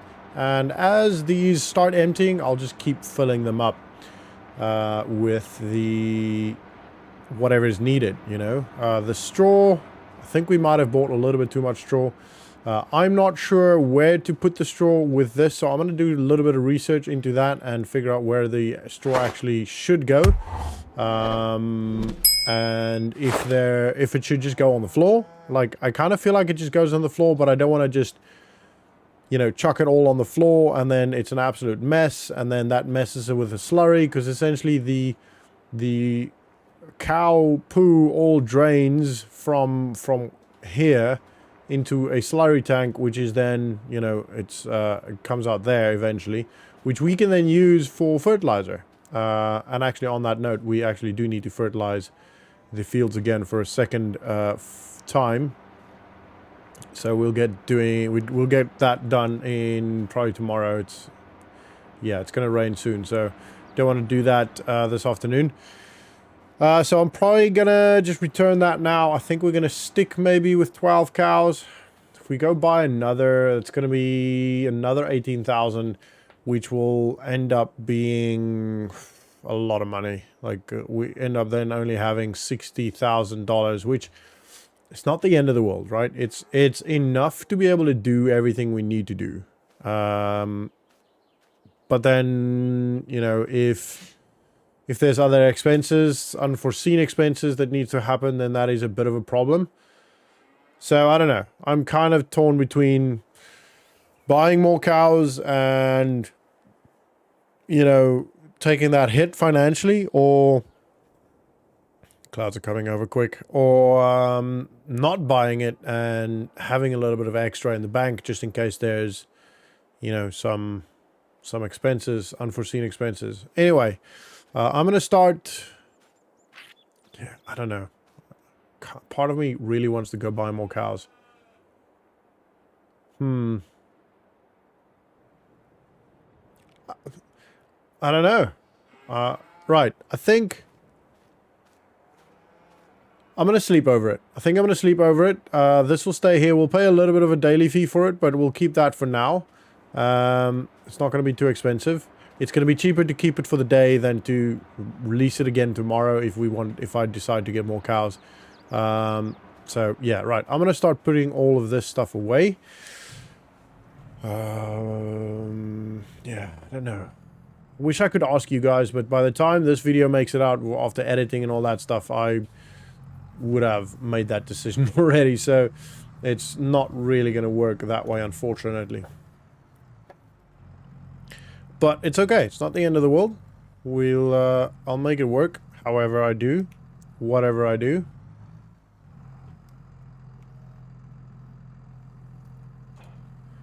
That one goes off there. I am trying to keep this as neat as possible, you know, to try and be strict with myself. There you go. That's still pretty good. We're going to just pull this in here because we're not going to use move the trailer tonight. Turn that off. Right, yeah, we're going to leave this here. I think yeah, we can put the other trailer back, actually, because we're not going to use that for a while. We might have to buy some more mineral feed in a couple of days, maybe. This is churning away now. This is now doing the mixing and all that stuff and then storing it in there. And once the grass is finished, I will have to grab that and obviously put it in there. But for now, we're just going to let it do its thing and it'll store at some point. And then, yeah, we'll get to do that at some point. Right, and I'm going to spend the night, well, hopefully not the entire night, but I'm going to spend some time tonight figuring out what to do with the straw and where exactly this... Oh, crap, I left that open. I was looking at where the straw should go, so I left that open. That's not ideal. Luckily, none of the cows actually noticed.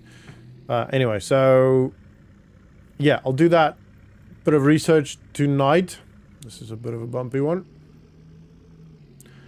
On the grass there for a quick sec. So I can know where the straw should go. Because obviously we want the cows to be happy. The happier they are, the more milk cows tend to produce. Apparently, this is what all the literature that I've been reading says. Or suggests, rather. I don't know if there's a lot of actual science that proves that. But... I mean, if it makes them feel better, if it makes them happy, then I don't have a problem with that. All right, let's just not that one.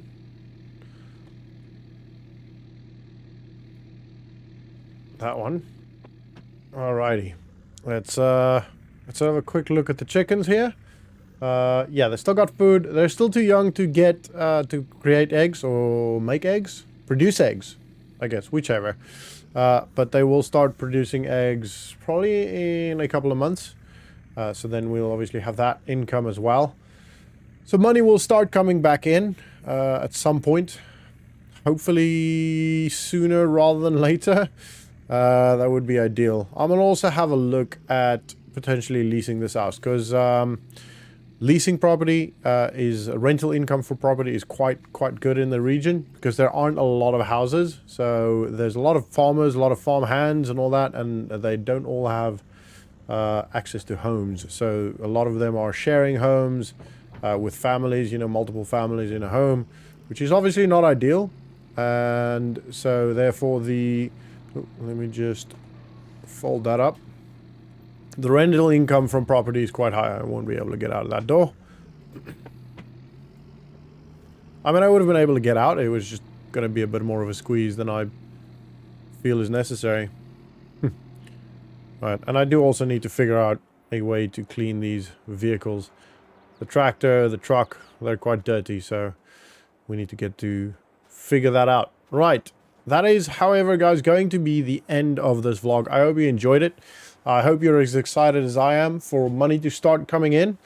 You know, the cows, the milk, the chickens, and that's currently going to be it. And we are probably going to be spending a lot more money before we actually get to that point. You know, we potential lease income from this will obviously happen, but before that can happen, we actually need to figure out where we're going to live. I'm kind of thinking buying one of the fields over there and potentially putting a house up there, a nice little home, you know, for us to. I'm just here checking on all the cows.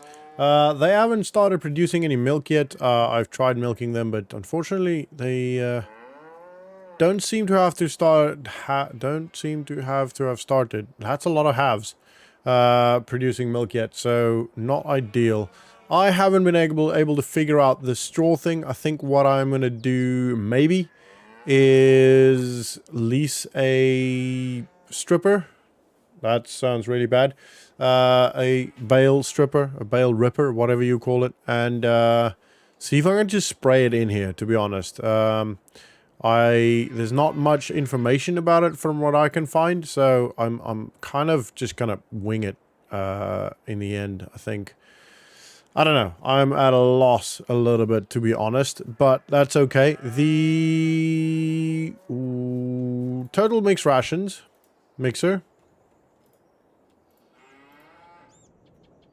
There we go. Sorry, that was a bit stuck. The total mixed ration mixer is doing great. As you can see, I've used another straw bale, and all the silage are gone.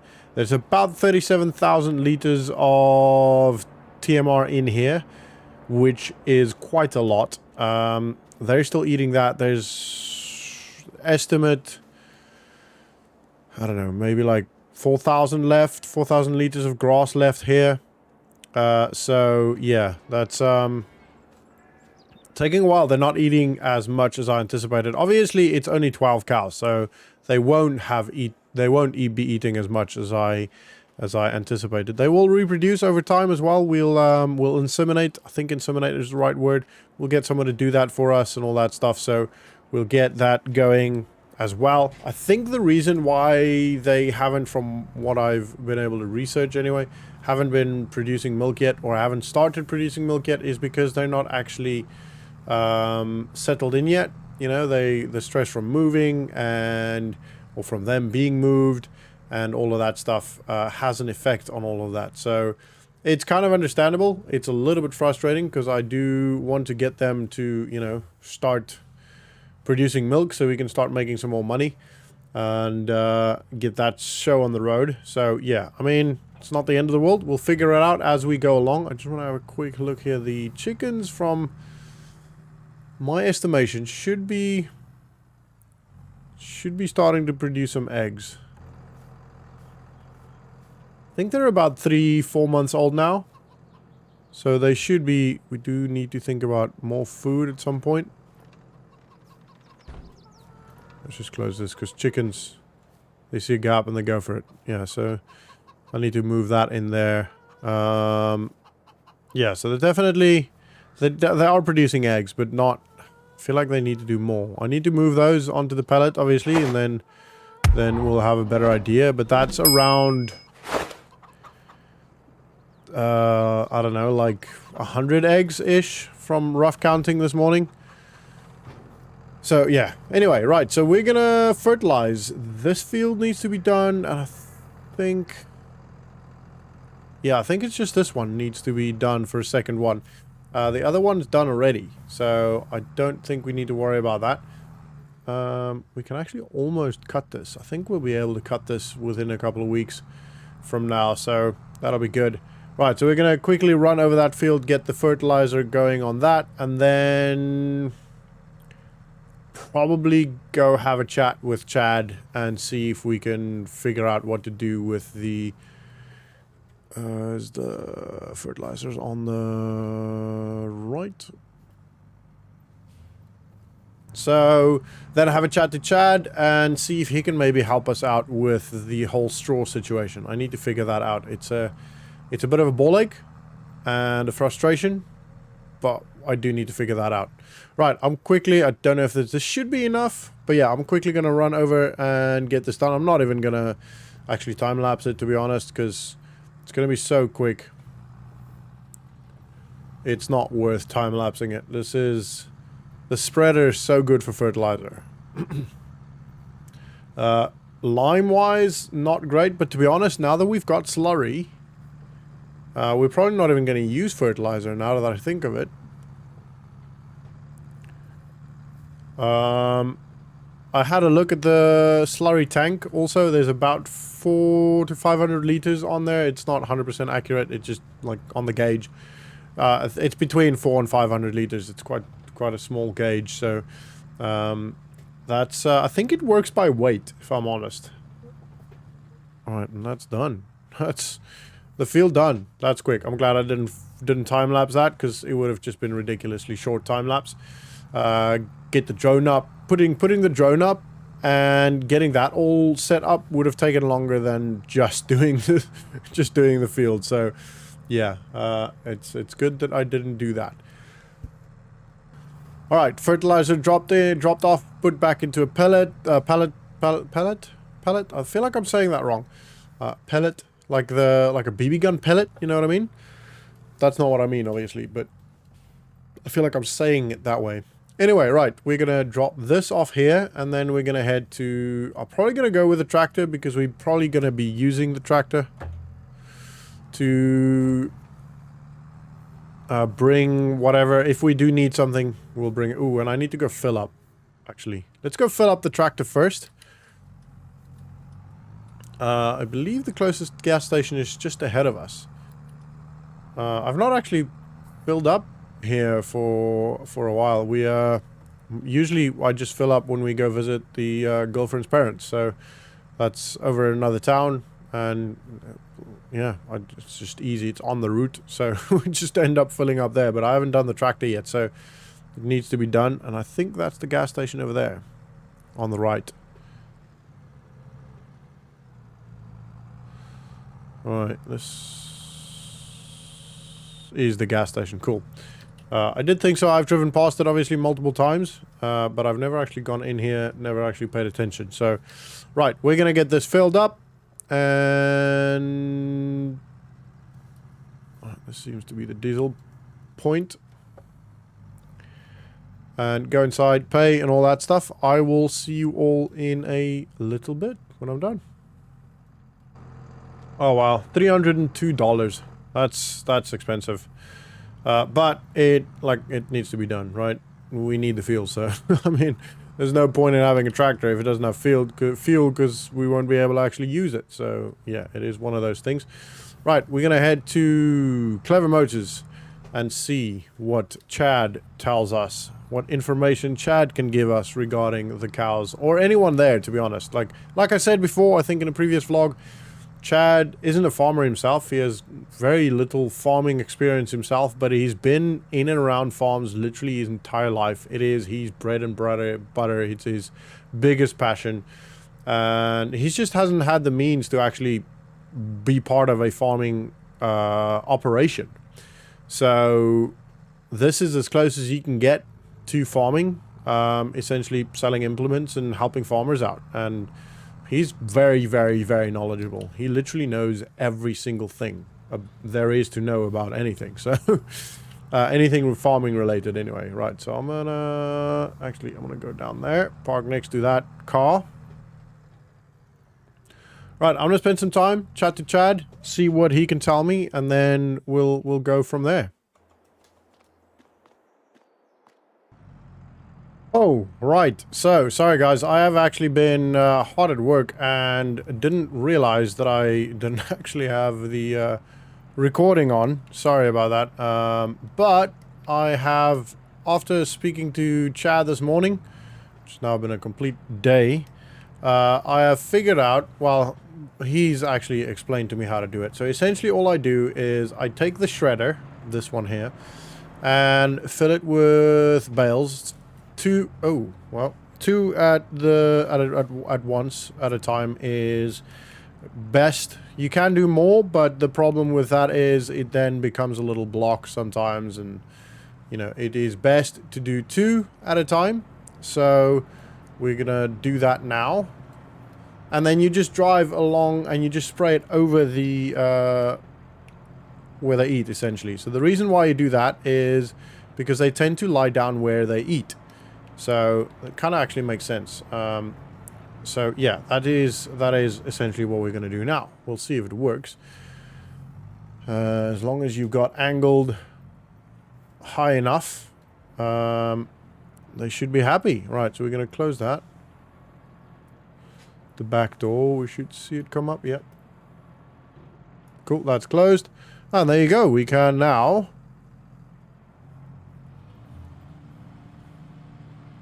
put some straw in there.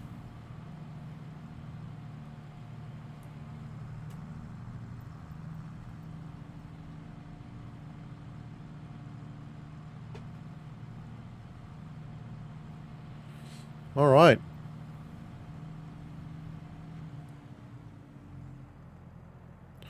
That was only the one bale. Just want to see if I can maybe aim it a little bit higher.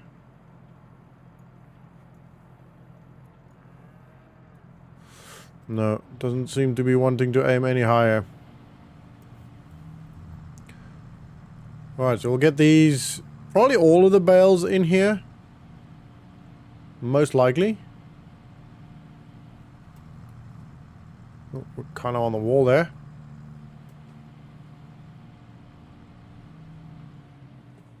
There we go. Alright, let's turn this a bit around. We got it.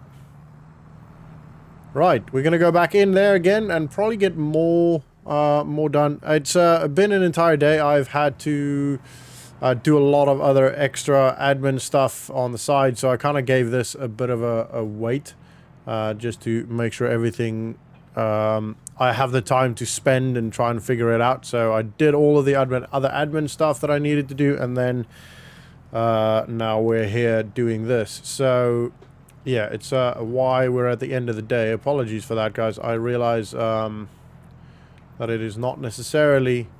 this bale's... We're going to keep this bale for... Actually, we can put it there now. For the straw over here, because it's pretty much used already.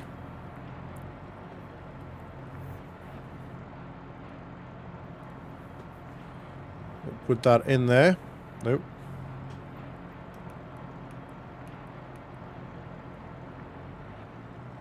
There you go.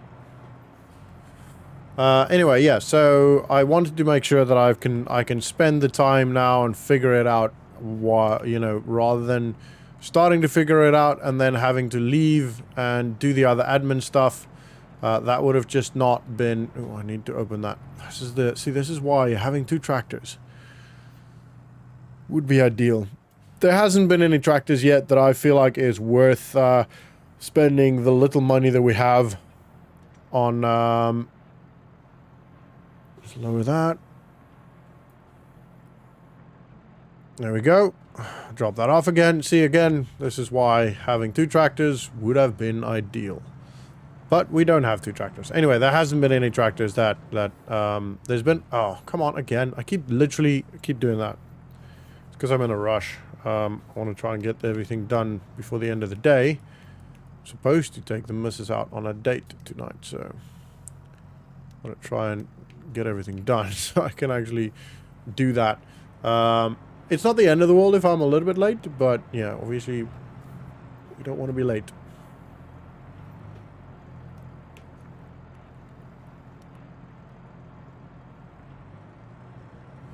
Right, and then we'll probably do one more.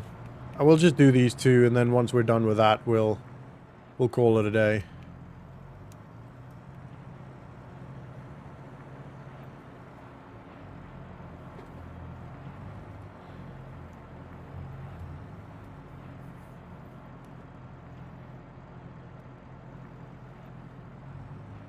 Put that in there.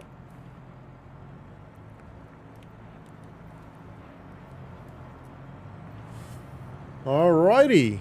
We're getting there. We're getting there. We're slowly but surely figuring, and this is kind of figuring it out. This is kind of why sorry, I'm talking so much. Well, my brain is so all over the place. I'm interrupting myself.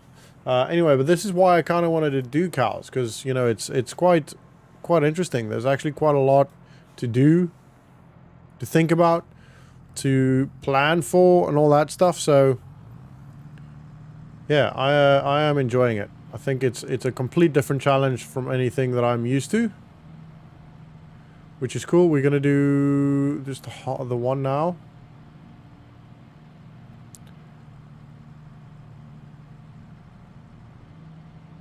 Now, this straw obviously over time will have to be replaced. Not replaced, but refilled, because you know, some of it gets filtered through to the slurry, etc., and they, you know, it's not necessarily ideal to just have old, disgusting, dirty straw on there. So I have to clean this, obviously. Don't worry, you guys won't have to see me knee deep in cow poo. Cow pee. It kind of rhymes. But yeah, I do have to do all of that stuff. That's just part of the joys of being a farmer in general, and obviously being a cow farmer. It adds to that. Now, clearly we need one of these. Clearly. They are $37,000 brand new. So we don't want to buy one right now. But we will probably have to have a look at some in the near future. Just make sure I get out of that gate, because I was a little bit close to the right side there. So yeah, we kind of want to make a list of everything we need, right? So we need a shredder, a bale shredder. I know I called it a bale stripper earlier, but it's a bale shredder. We need one of them. We need probably another tractor, just from it makes more sense perspective, because especially if we're loading the bales, it's a bit of a ball ache to constantly have to reopen, close it, run through, open, close, run through. Where if you had a tractor that, you know, could run it, you wouldn't have to worry too much. But we don't need a big tractor. This thing only requires 100 horsepower, so we don't need a big tractor for that. We also don't need a big tractor for the TMR, because that's just a trailer. If we went with an actual TMR mixer, we'd probably need something bigger, but we don't, so that's okay. We can get by with a pretty smallish tractor. I don't know if I want to spend money on a smaller tractor than what we've currently got. Kind of would like a bigger one, so like kind of like an upgrade for this. But I don't know. Right, I'm gonna they would have seen me, but I'm gonna just give them a call when I get home and tell them that Eddie's there. I mean, I'm sure they heard me and all that stuff. So I would have stopped and told them and gone inside and make sure they know it's there, but I am a little bit pressed for time. So we're just going to move straight ahead and get back home, quickly check over the cows, have a quick shower, go on date night. Because don't want to mess that up.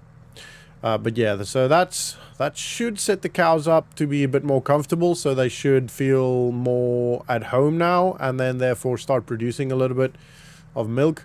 So I'll have a look, probably not tomorrow morning, but the morning after, I'll probably have a look at giving them, or at least testing one or two of them for milk. So essentially, I just grab a bucket, kind of pin it in a corner, and, you know, try and milk it with my hand. Just as a test. You know, obviously the pen and all that is all set up to do everything pretty much, not automatically, but pretty close to automatically.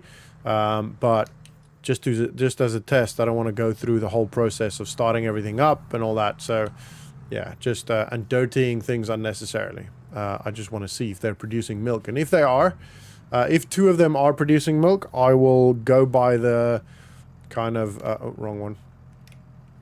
The assumption that all of them are, and then we'll start milking, which is going to be pretty damn cool, pretty exciting. All right, let's get this down there.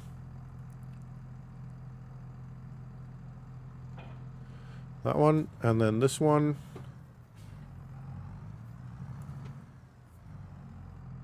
Oh, right there.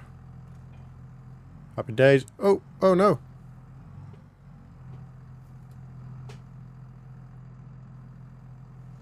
Come on. Why are you stuck? Why? What? Okay, that's all right. Finally got out of there. Whoa. Right, I need to be ready by 6, so I've got a couple of minutes to quickly look around, make sure everything's good. Everyone, all of the cows are golden. They're enjoying their new straw. Whew. It's been a busy day. It's been a pretty busy day, but I mean, most of them seem to be on the inside now. Oh, okay. Well, yeah, they seem pretty happy with that. That's good. Let's have a quick look here.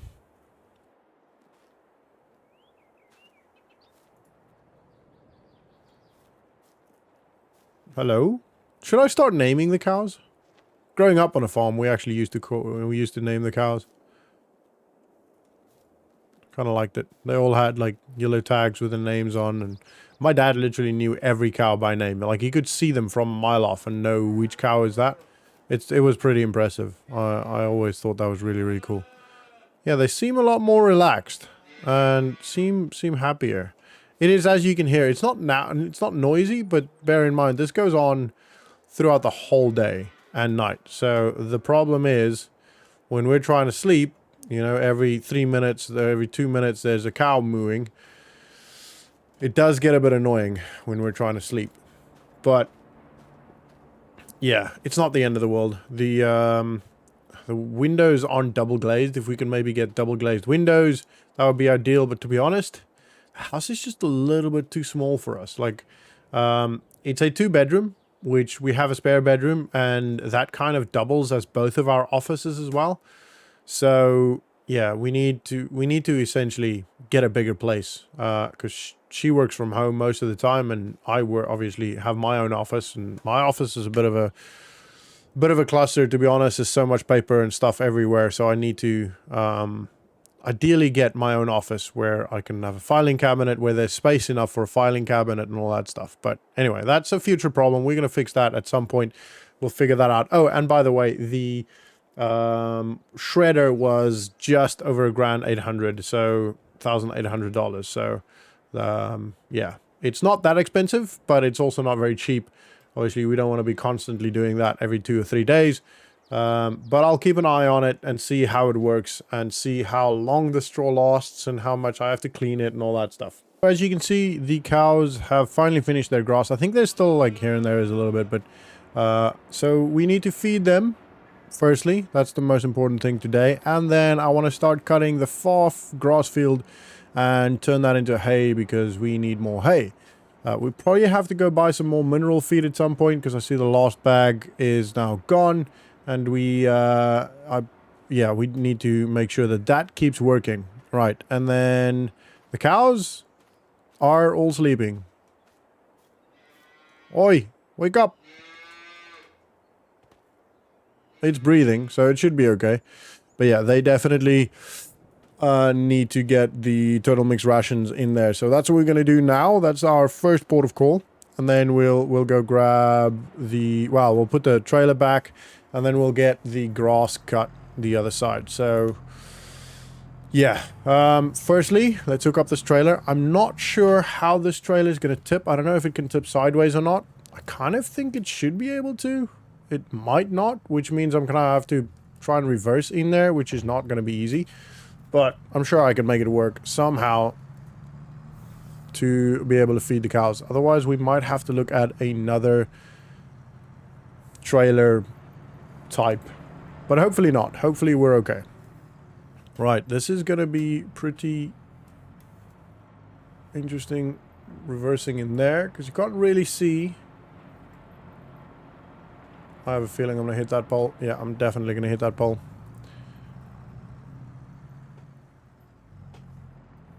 Alright, let's try this again. Nope.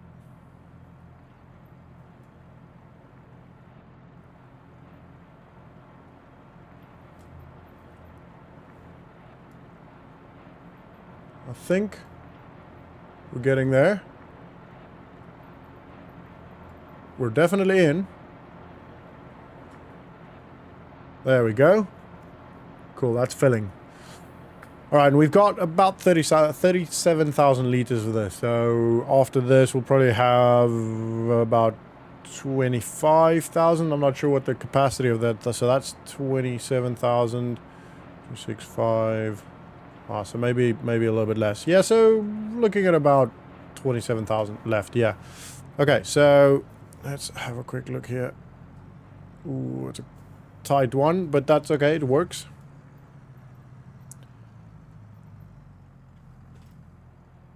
All right, so there we go. Actually works fine. Just tip it in there and it works.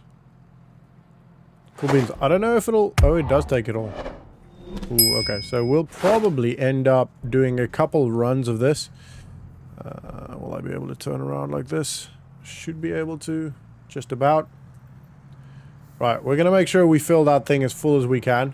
Which definitely means we need to get the hay going, because we're going to be running out of total mixed ration very quickly.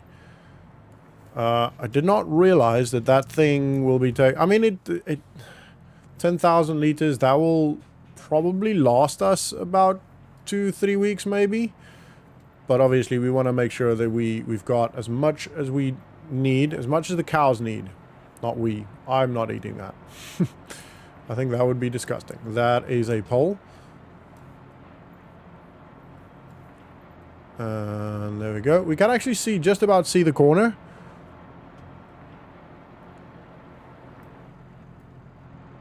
Just about. We're gonna be another 10,000 liters, so we're gonna be around 17,000 liters with this, and I think that trough takes about 17, 16, maybe a little bit more.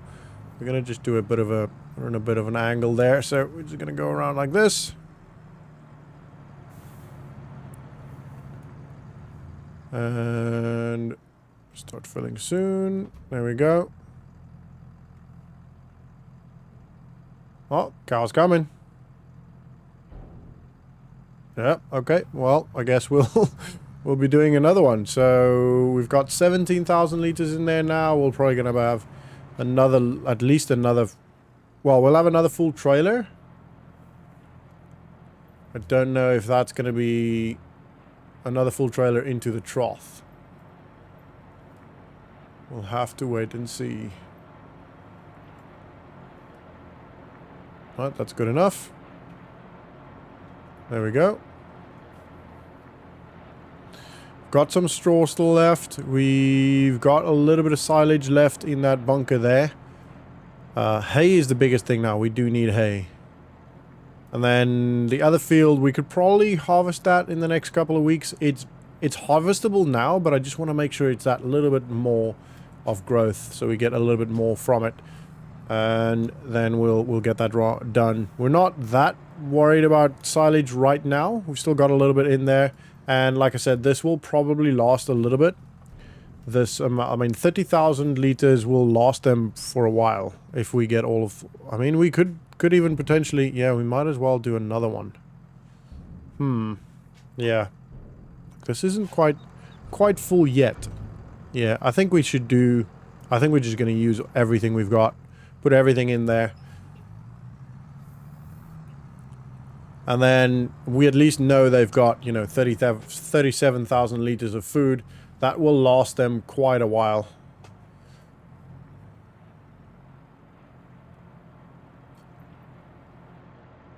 Ooh, I think we're going to hit that pole. No, we're good.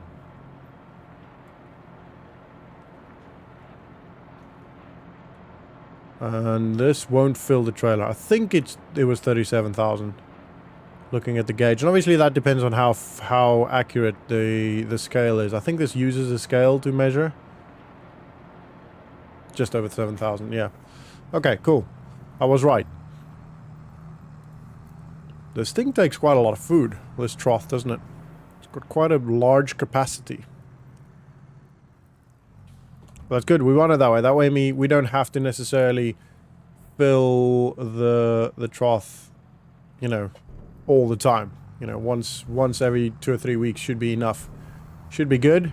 Maybe even less than that. Obviously, we've only got 12 cows now, so that should last quite a while for 12 cows. If we eventually get like 100 cows, you know, that's going to become not a problem, but that's definitely going to be getting emptied a lot quicker. So we'll have to think about the system fluidity, I guess, when we get to that point. Righto, that is now done. We're pretty much just gonna keep doing work today. We're gonna go get that field done now. We're gonna start cutting the grass with that, so I need to probably have to move. See, this one is ready to cut. It's long enough to cut, but it's not quite as long as this one here. I want it just that little bit longer, so I'm gonna wait maybe another couple of weeks for it, and then once that's good to go, we'll cut it. That's the Tedar. Yeah, we're gonna need that. First, let's hook up the mowers. There we go.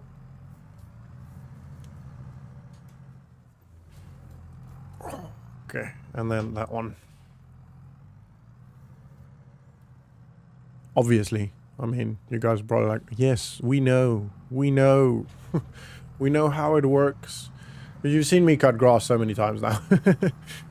But it is the process with cows, I guess, you know. It's one of those things we do.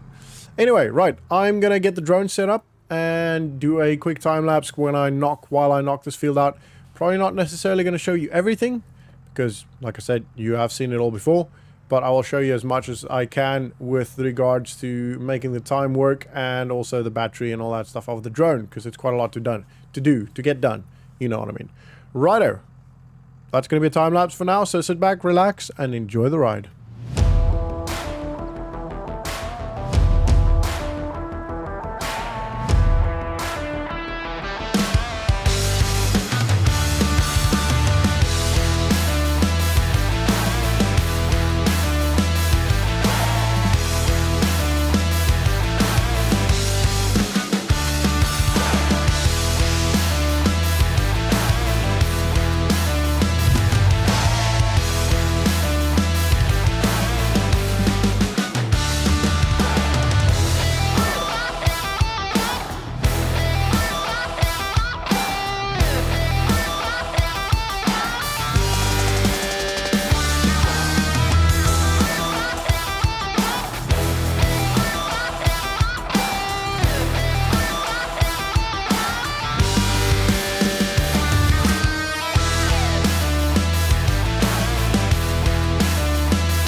Alright everyone, so we got, what's that, 6 bales? 1, 2, 3, 4, 5. That one's pretty much done. I think that might be done. Yeah, I think so. I'm not sure. No, that one's not completely done. It's very close, but not quite done. Which means that we've got, what, 1, 2, 3, 4, 5 bales out of this field, which is better than the previous one. We've got 5 straw bales now, which in the previous one we only got 2. So we are doing better. Still not great, but we are doing better, which is good. Essentially, we got 6, right? So that one's pretty close to 6. It's almost a full bale. It's just not quite enough, which means that once we do the silage, we'll probably use a little bit to get that done. So that's okay. Right, I'm gonna now quickly put this away, put it back in the shed, and then probably start loading this, to be honest. Start moving this towards the oh, let me just unfold this, or fold it, sorry, towards the TMR mixer. So yeah, that's good. We can start making food again and get the cow feed all ready. They should start making milk in the next couple of weeks. I think TMR will be better than grass. Grass was not. It's not really good for making milk, for lactating cows. So, oh, there's a pole there. So hopefully once, well, they are starting to eat the TMR now, they will actually start producing milk and we can start making a little bit of money. We're still good. No need to actually worry, but I do stress about it. You know, I'm starting to get to that point where I am starting to stress about it, but we should be okay. We've got 75 grand still left. We should start making milk before we start making money from the milk before that runs out. I have moved some of the eggs, but I think they've probably got a couple more. I'm just keeping it in there. I can put the eggs on there, but I try not to, just because I feel like it's a bit better. Oh, close this so the chickens don't go out.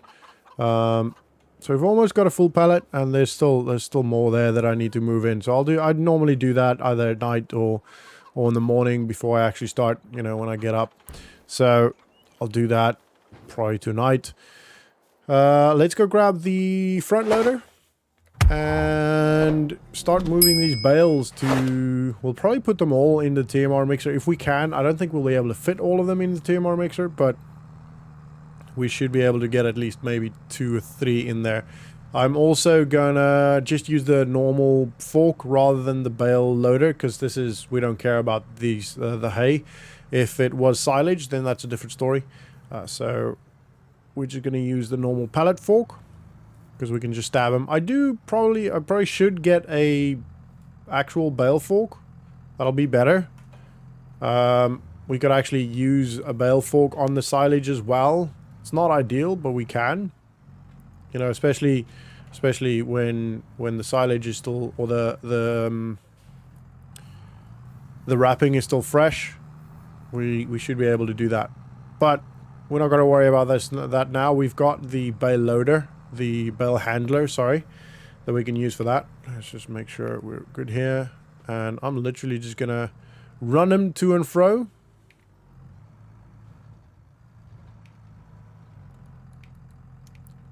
Like that. Let's go. 7,250 liters. It's a short enough distance, so I'm not that worried about... Ooh, whoa, I can't actually see where I'm going. That's a bit dodgy. So I'm not worried about, like, taking a trailer, loading it all into the trailer, etc., etc. We're just gonna do it this way. It's quicker. Oh, against the wall there. Actually, that'll work. There we go. First one in.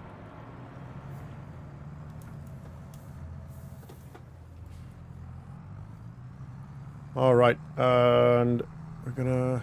Oh, don't want to hit the lights. Level that out. I think it's level. Yeah, pretty much. We're just gonna pretty much just run straight into them. Like that. I don't have time to mess around. We want to get this done. And then I will have to buy some more mineral feed. Probably will go do that at some point this afternoon. I might not vlog that. It'll be quick and simple. I'm literally just gonna drive there and get mineral feed, so I don't think I need to vlog that.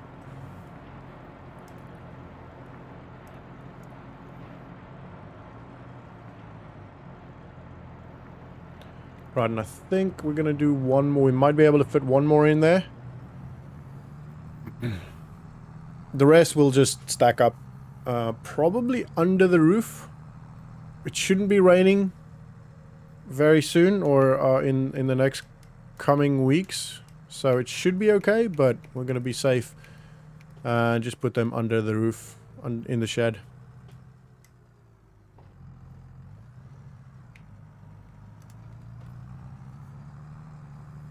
Actually, you know what we could do? We could actually potentially put two down, or put one on top of the other. I'm not very good at the forklift, as you all are probably aware by now. So I'm going to do my best to not mess this up completely.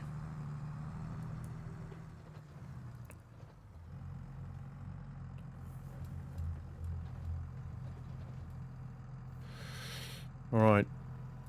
This is going to be interesting.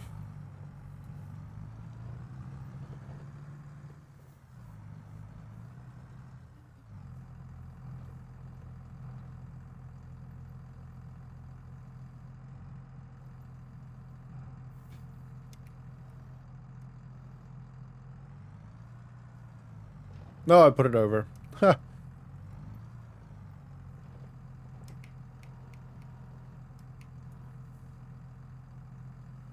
Can't see the other one. This is a problem.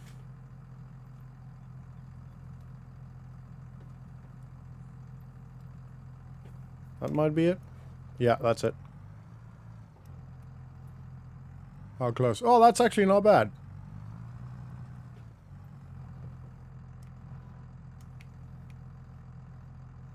Make sure that one kind of lies on this one. Alright, and we're not gonna be driving very quickly or very fast now. We're just gonna take it nice and slow. And then we'll come get this other one and put that in the TMR mixer thing. TMR mixer is probably the right word. I'm really struggling with, like, what to call things. Ooh, very close to that gate there.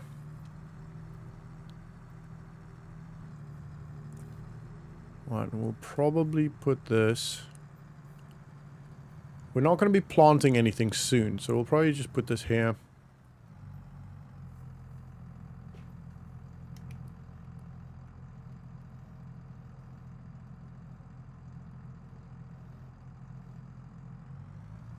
Oh, I'm proud of that. I know it's a small thing, but I'm really proud of that. I think I did good. Let's go grab that last one, put that in there. We can maybe put the straw in there as well. We will, obviously we'll get some straw once we harvest this, which will be in the next coming weeks. And once we've got that, we got chicken feed. Ooh, actually I need to check the chicken feed. I think we're still good. I feel like I saw, yeah, I did see some in there still. So we're still good for the chicken feed. And once we get that wheat, we'll be putting that in the chicken feed as well. Well, that will be chicken feed. Ooh, that's right at the top. It should be okay. Let's just lift this up a bit more. And then we've got the straw from this. It's probably not going to be a lot of straw. Maybe 1 or 2 bales. I would be surprised, to be honest, if it is actually 1 or 2 bales. But hopefully we get a couple from that, and then we don't have to necessarily buy as much anymore. This will be a good indicator of whether we should be buying more land. I'm kind of inclined to think we will be buying more land. Just because I don't think this is going to be enough. Alright, we can leave that there. That's not the end of the world. It's kind of under a roof.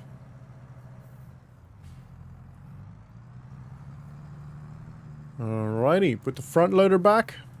Just a little bit of an early morning today because we've got to cut that field and we've got to get things ready to do some more not harvesting. We do want to harvest that field eventually, but it's not quite ready yet. I think it's going to be a couple more weeks and then it'll be good. I had a quick look yesterday and it wasn't ready. Could probably harvest it, but I want it fully because we in the end we only want the straw, but also now that we've got the chickens, actually we do want the wheat. So yeah, and it's just not quite ready yet. A little bit longer, maybe a couple of weeks, 2 or 3 weeks, and it should be good to go. This grass is all good to go. That field over there has germinated again, and it is growing well. So yeah, chickens do need some feed, but they still have a little bit. They're still pretty okay for now. So we're gonna probably, I don't know, maybe buy them a bag. I think we're probably gonna buy them a bag, and we need to obviously figure out the silage option for this. So this is all gonna be silage. We've got enough hay now for another cut. Those 2 bales, and then we've got, this is pretty much full. We've got enough straw there. That straw will last us until we get that, and then obviously the food that we've got in for the cows here, the TMR here will last still a little bit. We do obviously need straw for the floor. We definitely need some more straw on the floor.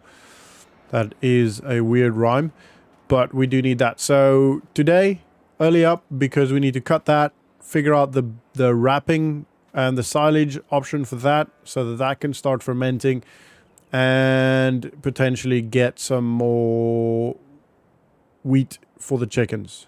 So that's pretty much the plan for today. We're going to jump pretty much straight in.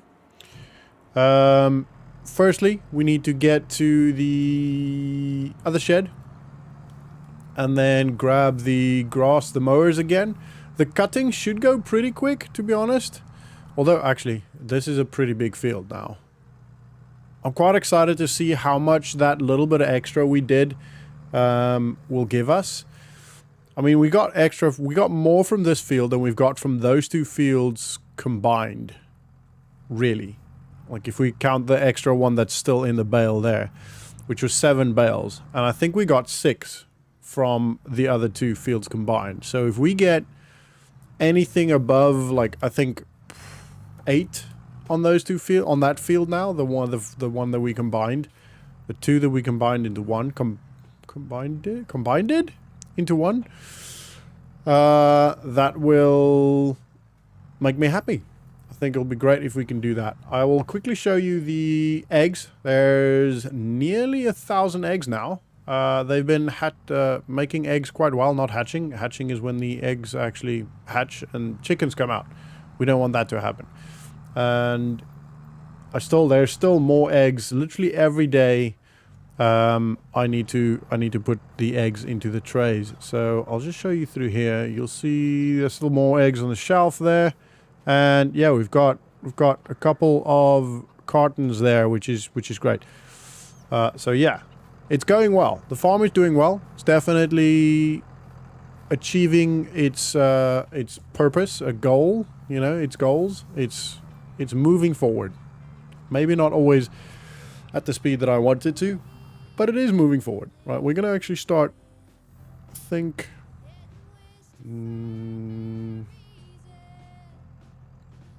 See, this is a problem with having an L-shaped field. My OCD does not know where to start now. I'm going to start on this side, I think. Do a little bit in the wheat there. We're going to push over this way and create a little bit of a hedgerow, probably a hedgerow around the whole field, and then we'll do the rest.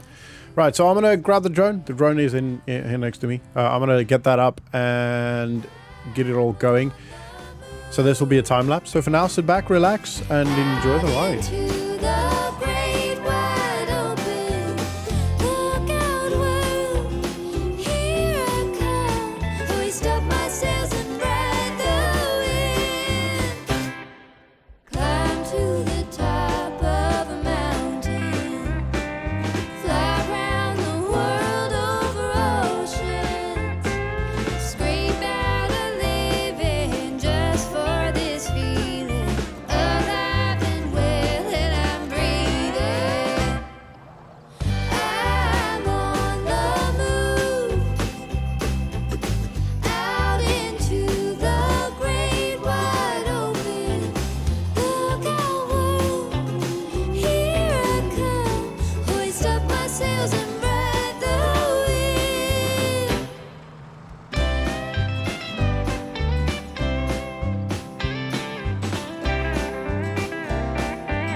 Alright guys, so we've still got 2 swaths left. I just wanted to talk to you guys a little bit here.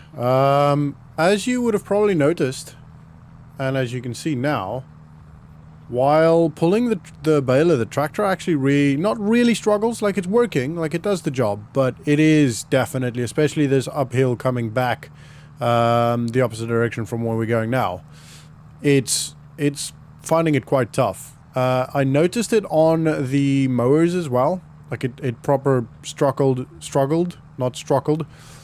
to get up these hills. I had to literally drive up the other way every time just because it just couldn't do it. So we definitely need to have a look at getting, like, see there, like it's really struggling. Now I can do this, turn it off and then go back up, but it is as soon as the baler is working, it's struggling. It's finding it really difficult.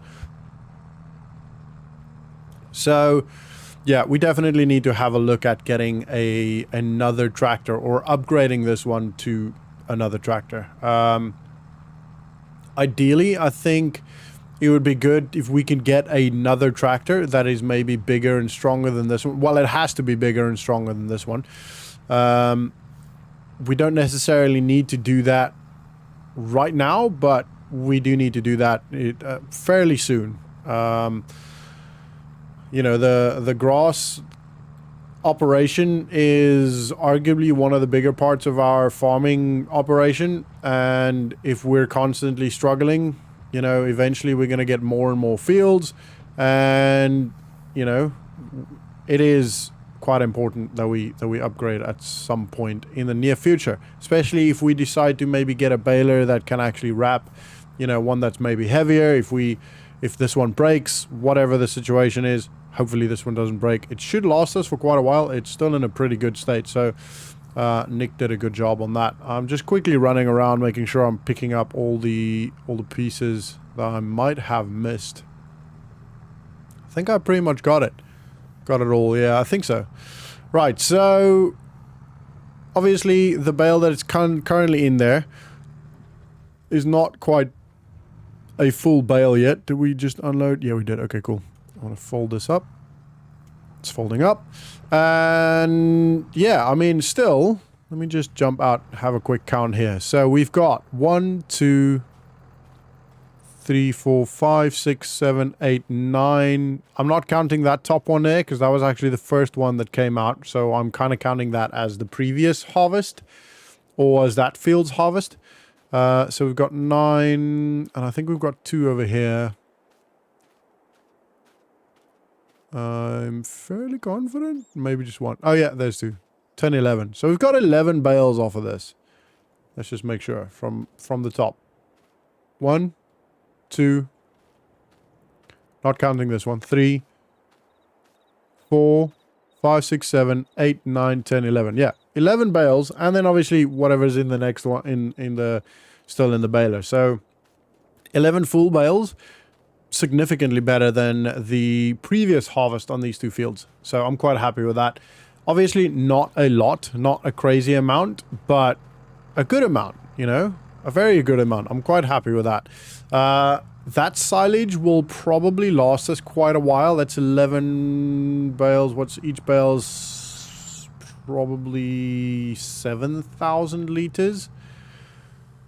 So yeah, that's 7,000 liters of, well, it's a lot. It's 77,000 liters of silage, essentially. That will, yeah, that'll definitely last us for quite a while. Probably not the entire year, but for a while. And we're definitely going to get to a point where we're going to have to start storing it. So I'm definitely keen on getting another shed in here. Firstly, because we are running out of space for our equipment anyway, but also secondly, because we will need to store some equipment fairly, well, we're going to have to store a lot of bales and silage in the very near future.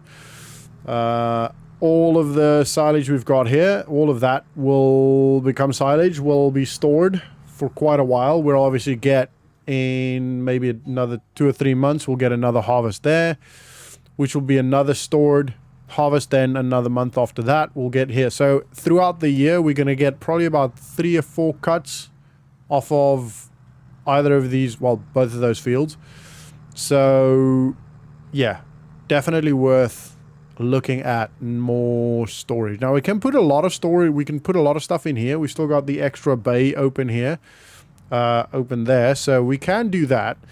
And you know, maybe sort this storage out slightly better. Maybe instead of putting the seed like that and the lime and all, we will obviously actually at some point stop using fertilizer, because we'll use the slurry. So that's another good thing. We could maybe even put there's enough space here to maybe actually put them like here, you know, on this line. We could do that. Yeah, we could do that actually. That'll work. So we can maybe use one of these. Actually, maybe use 2 of these bays. Maybe this one for hay. We will kind of need 3, won't we? We could do that. 1. Yeah, we maybe need 3. I don't know. We'll figure it out. I'm for now going to have a quick lunch break and call Chad quickly and get a wrapper ordered, essentially, so that they can put it out, give them some time, and around 1-ish, I'll go pick it up. So, yeah, I'll speak to you guys in a sec. All right, so had a quick lunch, spoke to Chad. They have put out the bale wrapper for us, so we're going to go grab that and wrap all the bales. Probably not going to pick up today, not just because I'm not really that bothered about picking it up. I want to kind of find out what I'm going to do with storage before I think about that. So next couple of days we'll be figuring out what I'm going to do there storage wise, and move stuff around. And once that's done, once I've established, or once I know what I'm going to do with the storage, then we'll go pick it up and put it in the storage, you know. So also I do need to get some mineral feed, which I actually forgot, so I might have to. Ooh, I can't carry it on here. Yeah, I'll have to go grab that with the truck at some point. Not too much of a rush. The current food that we've got for the cows will last us quite a while. Probably the entire month. The current TMR that we've got in there. So not too rushed for that. We've got a lot of time. I'm going to actually turn down here. So I'm not going to worry about that right now. But yeah, we're gonna quickly go wrap all of the bales. And then yeah, that's probably going to take us to like mid-afternoon-ish. And then that gives me a little bit of time to actually sort out all the admin on the admin side of the farm stuff. There's always, like, if you guys farm, you'll know there's a lot of admin.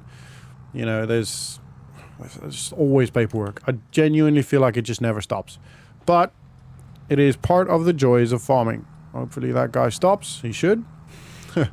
I took a bit of a gap there, but it's just because we got some stuff to do. We got work to do. You know, he's probably going on lunch or going back to work from lunch. I mean, fair enough. To be fair, we're probably in the same shoes here. I'm technically speaking going to work now. So, yeah, sorry, mate. Anyway, right. Couple of other things that I wanted to cover here. We'll probably... I was thinking of a couple of things to do with the milk. So we can either fill a tanker. Once the tanker's filled, you know, go sell it, take it to the dairy or whatever, the cheese factory or wherever we're going to take it, or we could store it. So you get these storage containers that well, actually, maybe should have gone down. This is fine. I keep them really, really cold, and you can store it for a little bit longer. And then maybe do that instead, which will allow us to sell maybe at a better price. Not sure if that'll actually work, if we'll actually be able to sell at a better price, but I kind of feel like it's worth a shot, right? Kind of want to turn in here. There we go. That actually worked perfectly. I don't want to miss that one, so we'll do this line first, and then we'll come back up. So we'll turn left at the top, do that line, and then we'll hit that one. Because yeah, I don't wanna miss that one there. All right. I'm very scared of... Not scared, like it wouldn't be the end of the world. It's just we don't really have much need for grass. If it was a hay bale, then that would be another story. Then maybe that's a good thing, you know, having just a hay. But what we could also probably do, now that I'm on the hay topic, we'll probably end up doing this one will be silage. The next harvest we might have to do all hay. And, you know, carry on kind of alternating between the two. Or maybe do that one silage next time and this one hay. So the larger harvest is always, you know, or alternating the large harvest, if you know what I mean. I feel like that might be a good idea. Because obviously we won't necessarily run out of hay and silage at the same time because we don't currently have the same amounts. Fairly close to what's in the TMR machine or the TMR mixer.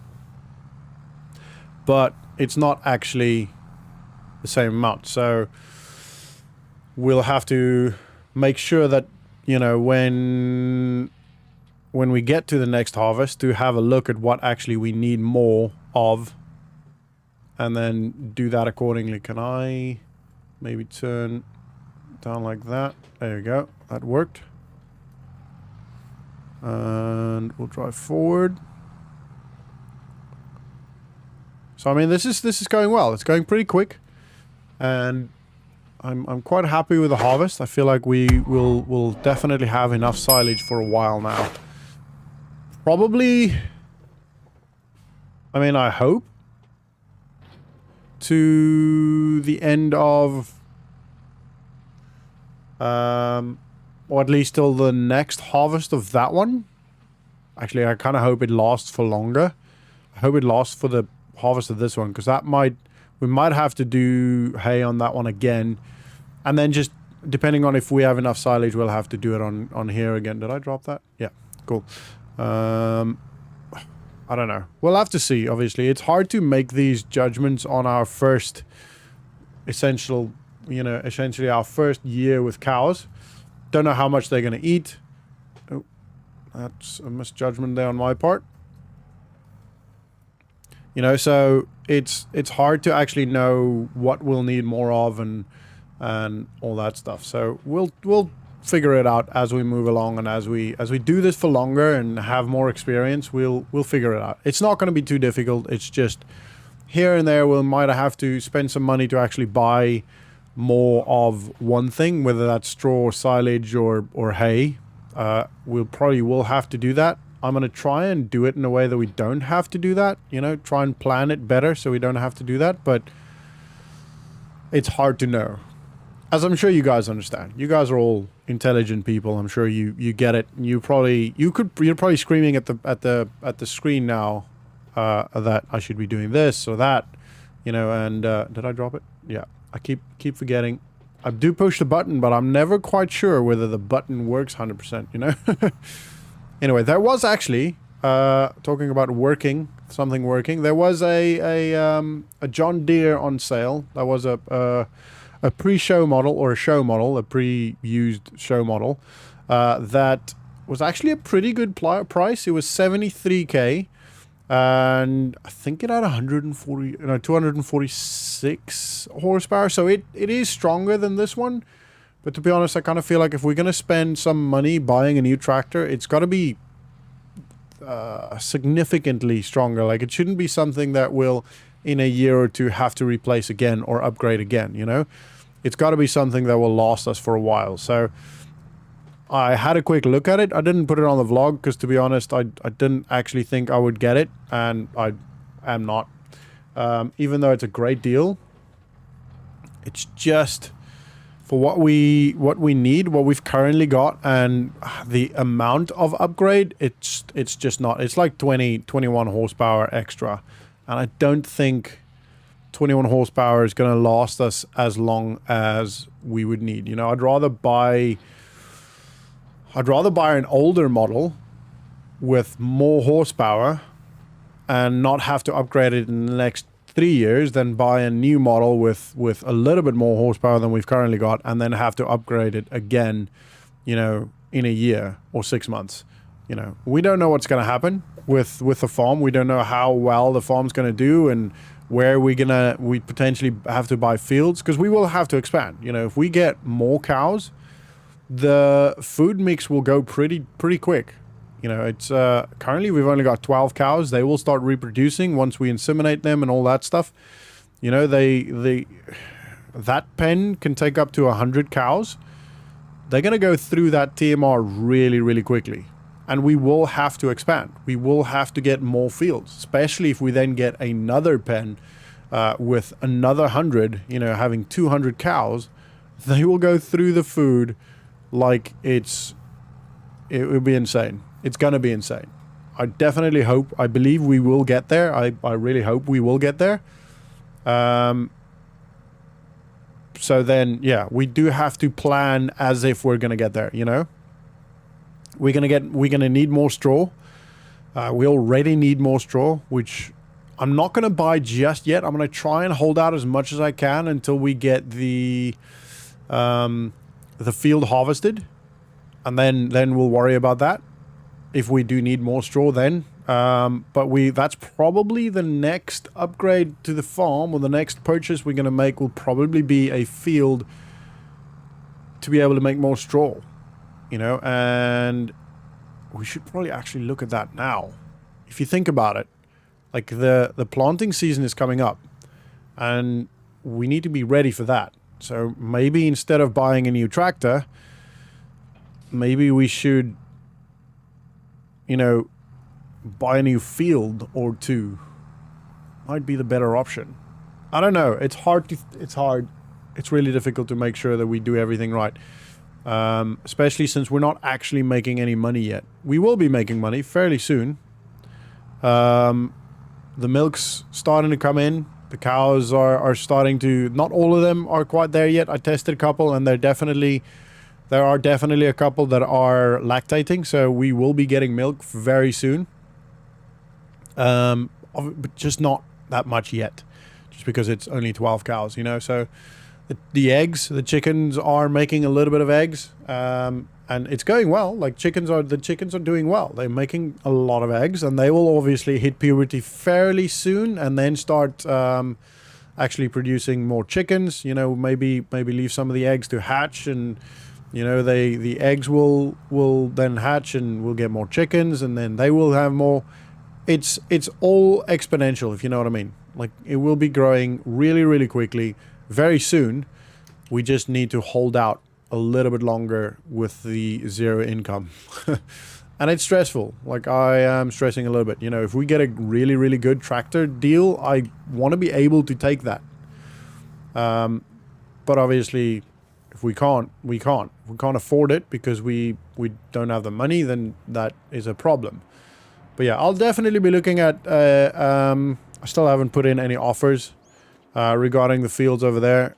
We talked about it, and I talked to the other farmer about it, the owner, etc., but it's just not quite getting to that pull the trigger moment, you know.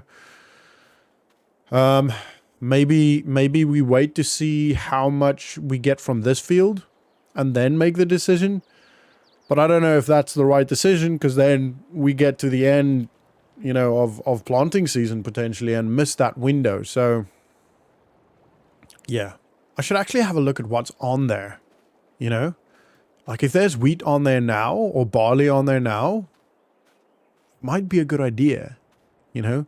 We could maybe put in an offer of, you know, a little bit more, maybe 2 or 3 grand more than it's actually worth on that we were going to, because then we won't have to lease or spend the time prepping the field, you know what I mean? It kind of looks like there's cotton on that one. Not quite sure what's on that one. Kind of looks like wheatish. Maybe canola, actually. I don't know. I mean, we don't have to buy these two. We can look at the others as well. Obviously, that one, I'm not sure. That one's still going to be a while anyway. Yeah, that one looks like cotton. Yeah, this is canola. This is canola. Okay, so buying this one won't have any benefit for us. This one looks like cotton. Ooh, is that one wheat? That one looks like wheat. No. Is it? Barley? Ooh, we might buy this one. And that one's obviously got nothing. Right, I'm going to spend the afternoon and see if we can put in an offer for this. As you can see, it's been a couple of days since the previous vlog, and also, there's a little bit of money gone. Actually, quite a lot of money gone. Couple of reasons for that. So, firstly, we bought another field. Remember the previous vlog? There was the far round field that had wheat on it. So we bought that one. So yesterday, the entire day, and the day before, the afternoon of the day before, was pretty much spent getting all of that sorted out, all the paperwork, putting in the offer, etc. We ended up paying just over 11,000 for it. Which is good. It's not the biggest field in the world, but it is already worked for us. So, as in, literally everything is ready to go. We don't have to do anything. So, it's good to go. We can harvest it today, which is actually what we're going to do now. So, we're heading to the dealership now to pick up a harvester, which we've leased for just over $2,000. And there it is, the Deutz... Oh, wow, nearly hit that person. Oof. Jeez Louise, this is what happens when you look at other things. Anyway, so we're gonna, yeah, the Deutzfahr, however you say that. I also need to quickly go and buy mineral feed, which I'm gonna put on the truck now, or they'll put on the truck for me. And actually, I need to fold that so they can do that. Right, so I'm gonna, and then we're gonna come and, oh, it's Starline. It is the Deutzfahr. Yeah, okay, cool. Deutz, I don't know. Anyway, so I'm gonna go quickly say hi to Chad, get the mineral feed ordered, and then they're gonna put that on the truck whenever they have time today, and eventually this afternoon I'll come back and grab the truck. I think we're going to keep the harvester for a couple of days. It's going to be cheaper to keep it for a couple of days because then we only pay a daily fee rather than the initial fee every time, you know. I think I've explained this before, the insurance fee and all that stuff. So, yeah. Okay, I'm going to quickly chat to Chad. I'll be right back. All right, so Chad's going to get that all done and they'll send me the invoice eventually. And load it onto the truck. The truck can stay here. He said that's fine. And we'll come back and get it this afternoon. I'll probably just walk, to be honest. Once everything is done for the day, I'll jog. Actually, I'll probably jog just because I haven't actually run in a while. The last couple of days have been a bit busy, so I will probably go for my jog around town and then come and grab the truck once I'm done with all of that. Right, let's hook this up. Ooh. A little bit skew there. Let's just make sure we're aligned. Better. All right, here we go. Cool, this is not too wide, so we can actually drive with it on the street. It's obviously not going to be very fast. Whoa, dear, don't go in front of us. And because it's not too large a field, I just didn't want to pay the extra money and, you know, get something bigger that will maybe cause us a little bit more of an admin problem on the road, you know, driving, hitting stuff, more paperwork, etc. So, yeah, I went for a smaller, I think it's 4 point something meter working with, which isn't massive, like it's small, but you'll see this, I mean, you have seen the fields. The one we've got is not very big at all, but it'll give us a little bit of wheat, which we need to give to the chickens because they have just over 2,000 liters left of their food. Oh no, it's going to rain. If it rains, we're going to have to stop. So we're going to keep going until it rains. It's never a good idea to harvest while raining. Firstly, it makes everything so dirty. And secondly, it actually has an effect on how well the machines work, because everything is dirty, and therefore you actually get way less than you would have if you harvest in a dry period.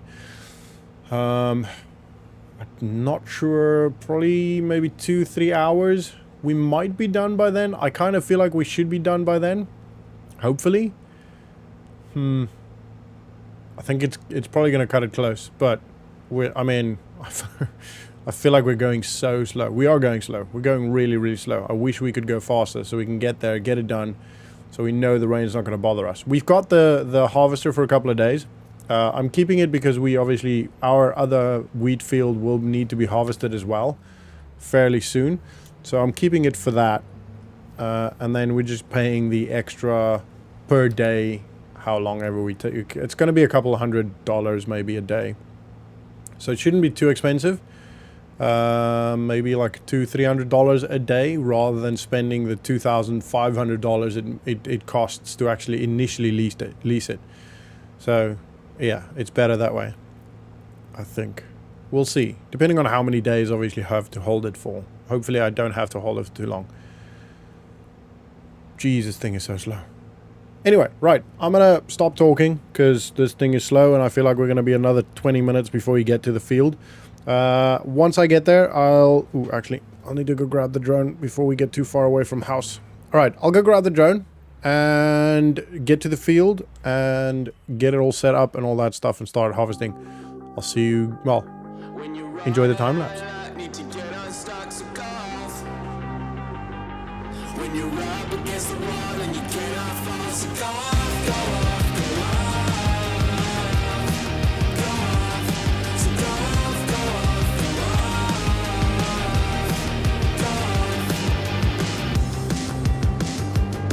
When you're running out of luck, need to get unstuck, so go off. When you're up against the wall and you cannot fall, so go off, go off, go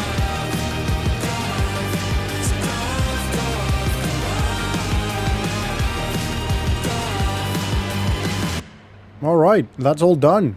That can turn off now. Cool. We got another 665,000 liters, so that's quite a lot of food. It's not enough to last a year, but then at least we've got the other wheat field as well, which is great. So this was definitely, I think, a good buy. I'm not sure how much of the straw we'll be able to... Well, we obviously will be able to use all of the straw, but I'm not sure how much that'll actually be. So there we go. That goes in there. Hopefully this... Oh, so close, wasn't it?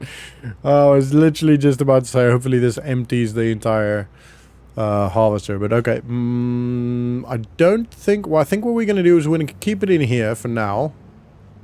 Can't really put this anywhere apart from maybe just like leave it here.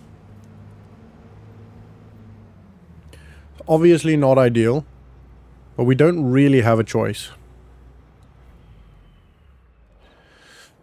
Luckily it's not really ours, so it's not the end of the world. Right, so what we're going to do now is we're going to go grab the tractor, and then we're going to try and get all of that windrowed and then baled. It's probably not going to be a lot of bales. I'm hoping for like three bales maybe. Actually, no. You know what we should do? We shouldn't bale it. Because if we bale it, we then need to lease the shredder to get it into the... Oh, we might need to lease a shredder anyway.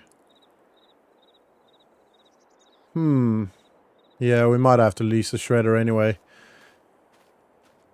Because we'll have to spread it in there. Now, we can do that. I just don't... I'll have to do it by fork. Because if we... My other option was to get a forage harvester. And then use the forage harvester to throw it in there. But then the forage harvester can't go in there. I don't know. Let me have a look. Let me go online and have a look at what we can see. Maybe there's something I can use instead. I'll be right back. Right, I don't know. I can't see anything that will allow us to do that. So we're going to bale it.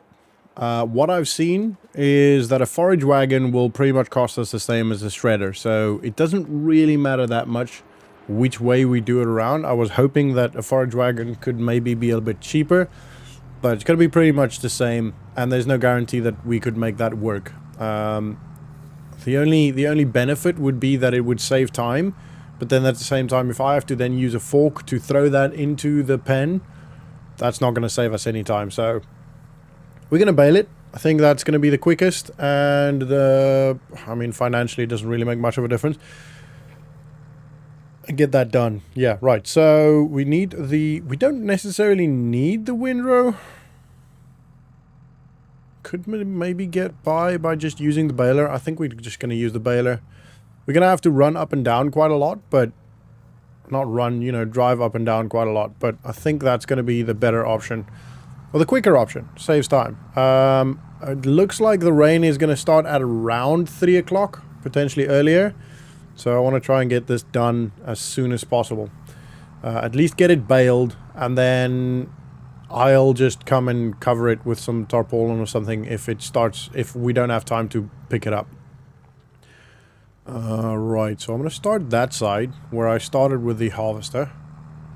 This is also the first time I've actually worked on a circular field, which was quite cool. I quite enjoyed that. It was definitely something different from what I'm used to. I got a bit dizzy going around in circles, so you will see on the time lapse, on the drone footage, I got a bit dizzy, so I had to change that around. Right, let's get this going.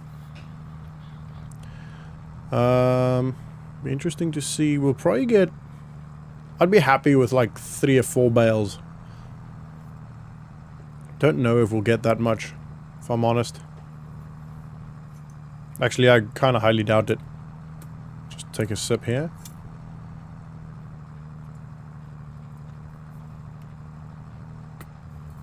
Although, this one circular run now has been over 4,000 liters.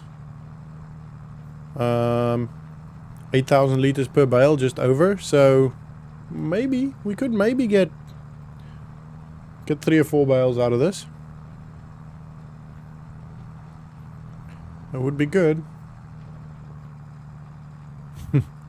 And now you can see why it gets you a bit dizzy.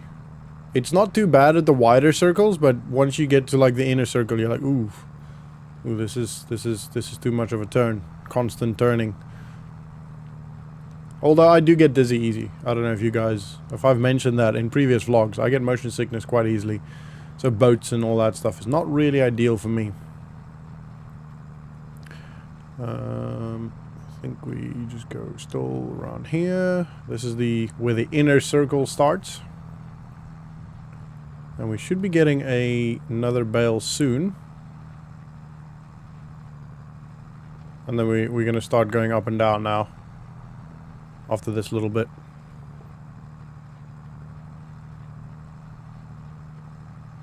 Yeah, so that was our second bale. Right, we'll go over to this side. This little one here. There's the first one actually come out just now. Ooh, let's just hit this line. And then maybe we'll quickly do a cleanup one. Nah, it doesn't really matter too much. Right, let's do up and down. Starting with this one. I think we'll skip 2 at a time, just because of the turning size. So that's 1, 2, go on the third one. There we go.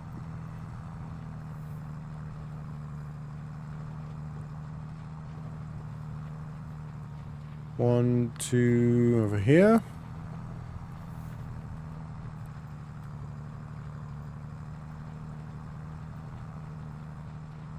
Do that last line. Yeah, this one. We'll clean up afterwards. Like all of this little bits here, we'll clean that up afterwards. I think I'll just go over to the far side now.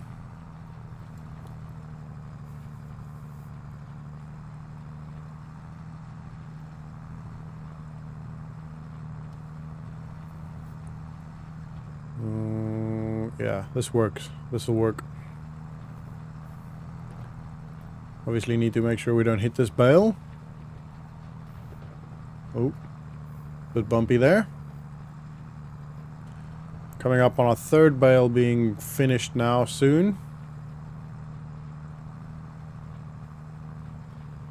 There we go.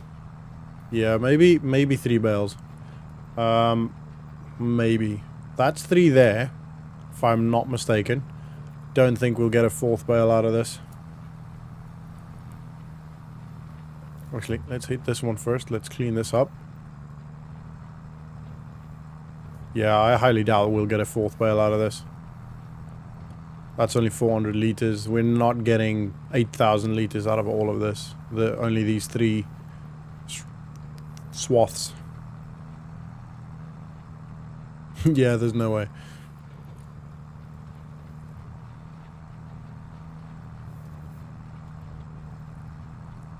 Absolutely no way. Well, that's alright. We've got it for when we do the next bit, which will be the other field. Our first wheat field. Right, and just this last little blob over there, and then we'll unload.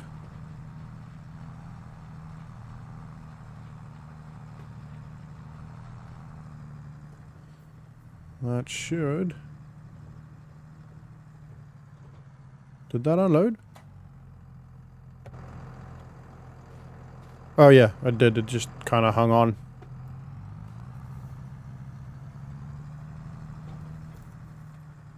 Yeah, cool. That's out. Cool. Happy days.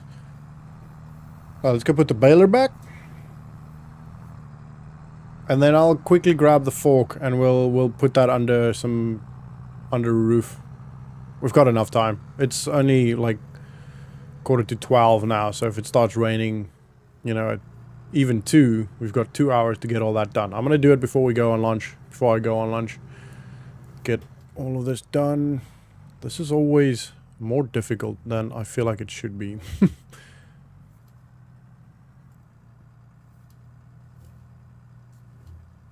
Ooh, we're close to that edge. But we're okay. We made it.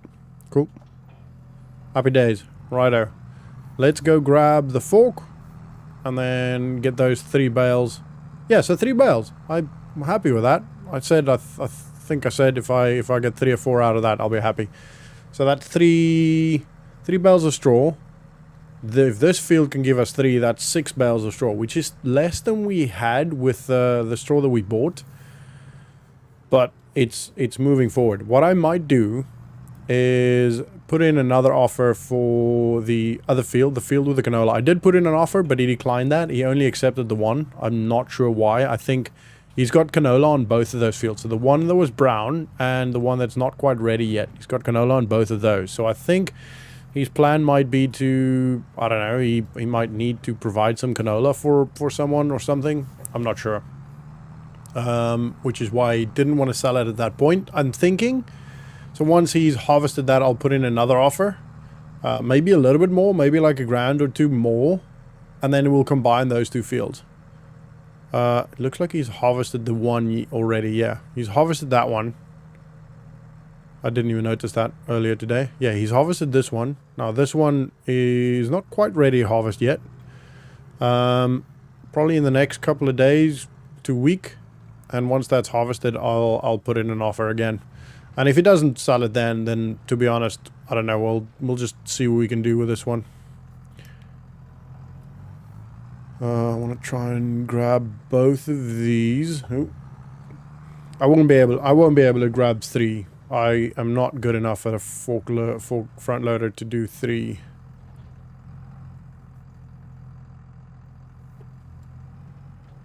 Don't want to be tilting that, so go slightly higher.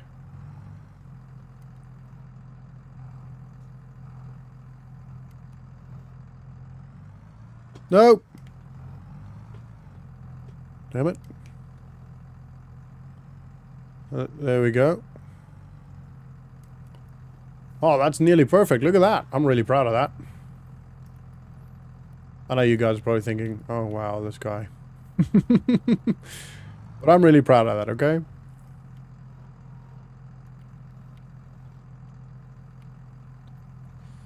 Right, now this shouldn't fall off. Obviously, we're not going to speed. We're going to go nice and careful. Not super slow, just not crazy speed.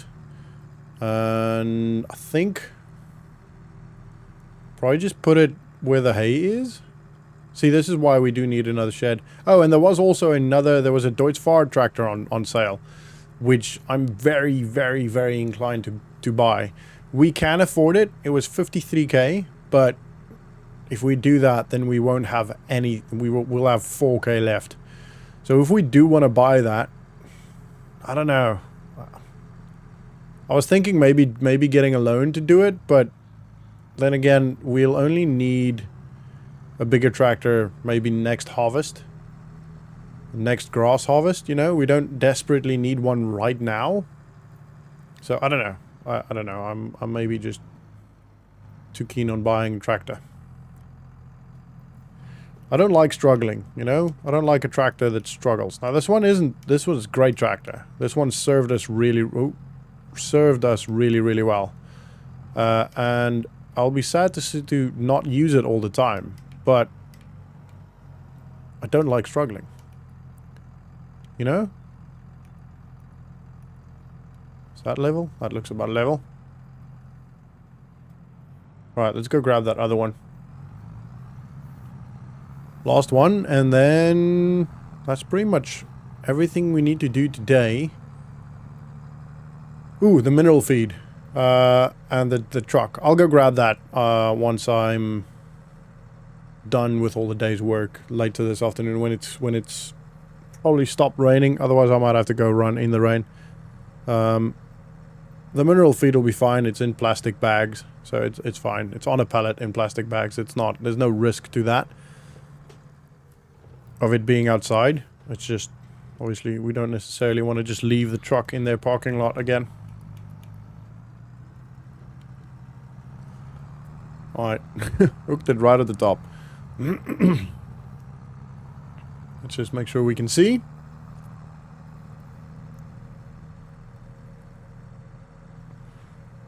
I really like our farm now. I feel like we've definitely come quite far with our farm.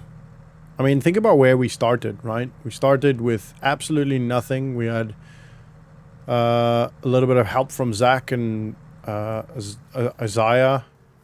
And, you know, just Josiah, sorry. Yeah, it was cool, wasn't it? Our little first field we bought. Done so well. In a couple of years. It's been a while. Like, it's been a long journey. But, yeah, it's been, what, almost 100 vlogs now? You guys have been with me for a long time now. I'm very grateful. Thank you all so much for supporting the farm and the channel. And yeah, continued support. I really do appreciate it. Alrighty. But yeah, that is going to be the end of this vlog, guys. I hope you guys enjoyed it. If you did, please do smash the like button. Subscribe if you are new to the channel. Thank you again so much for watching and for supporting the channel. It really does mean a lot. And yeah, I hope you guys are still enjoying it. If you guys want to, you know, if you want to talk to me, then feel free to send me comments and all that stuff. I will try and reply to all of them when I'm not busy on the farm and doing admin. Alright, have a good one. Thank you so much. and I'll see you all in the next vlog. See ya.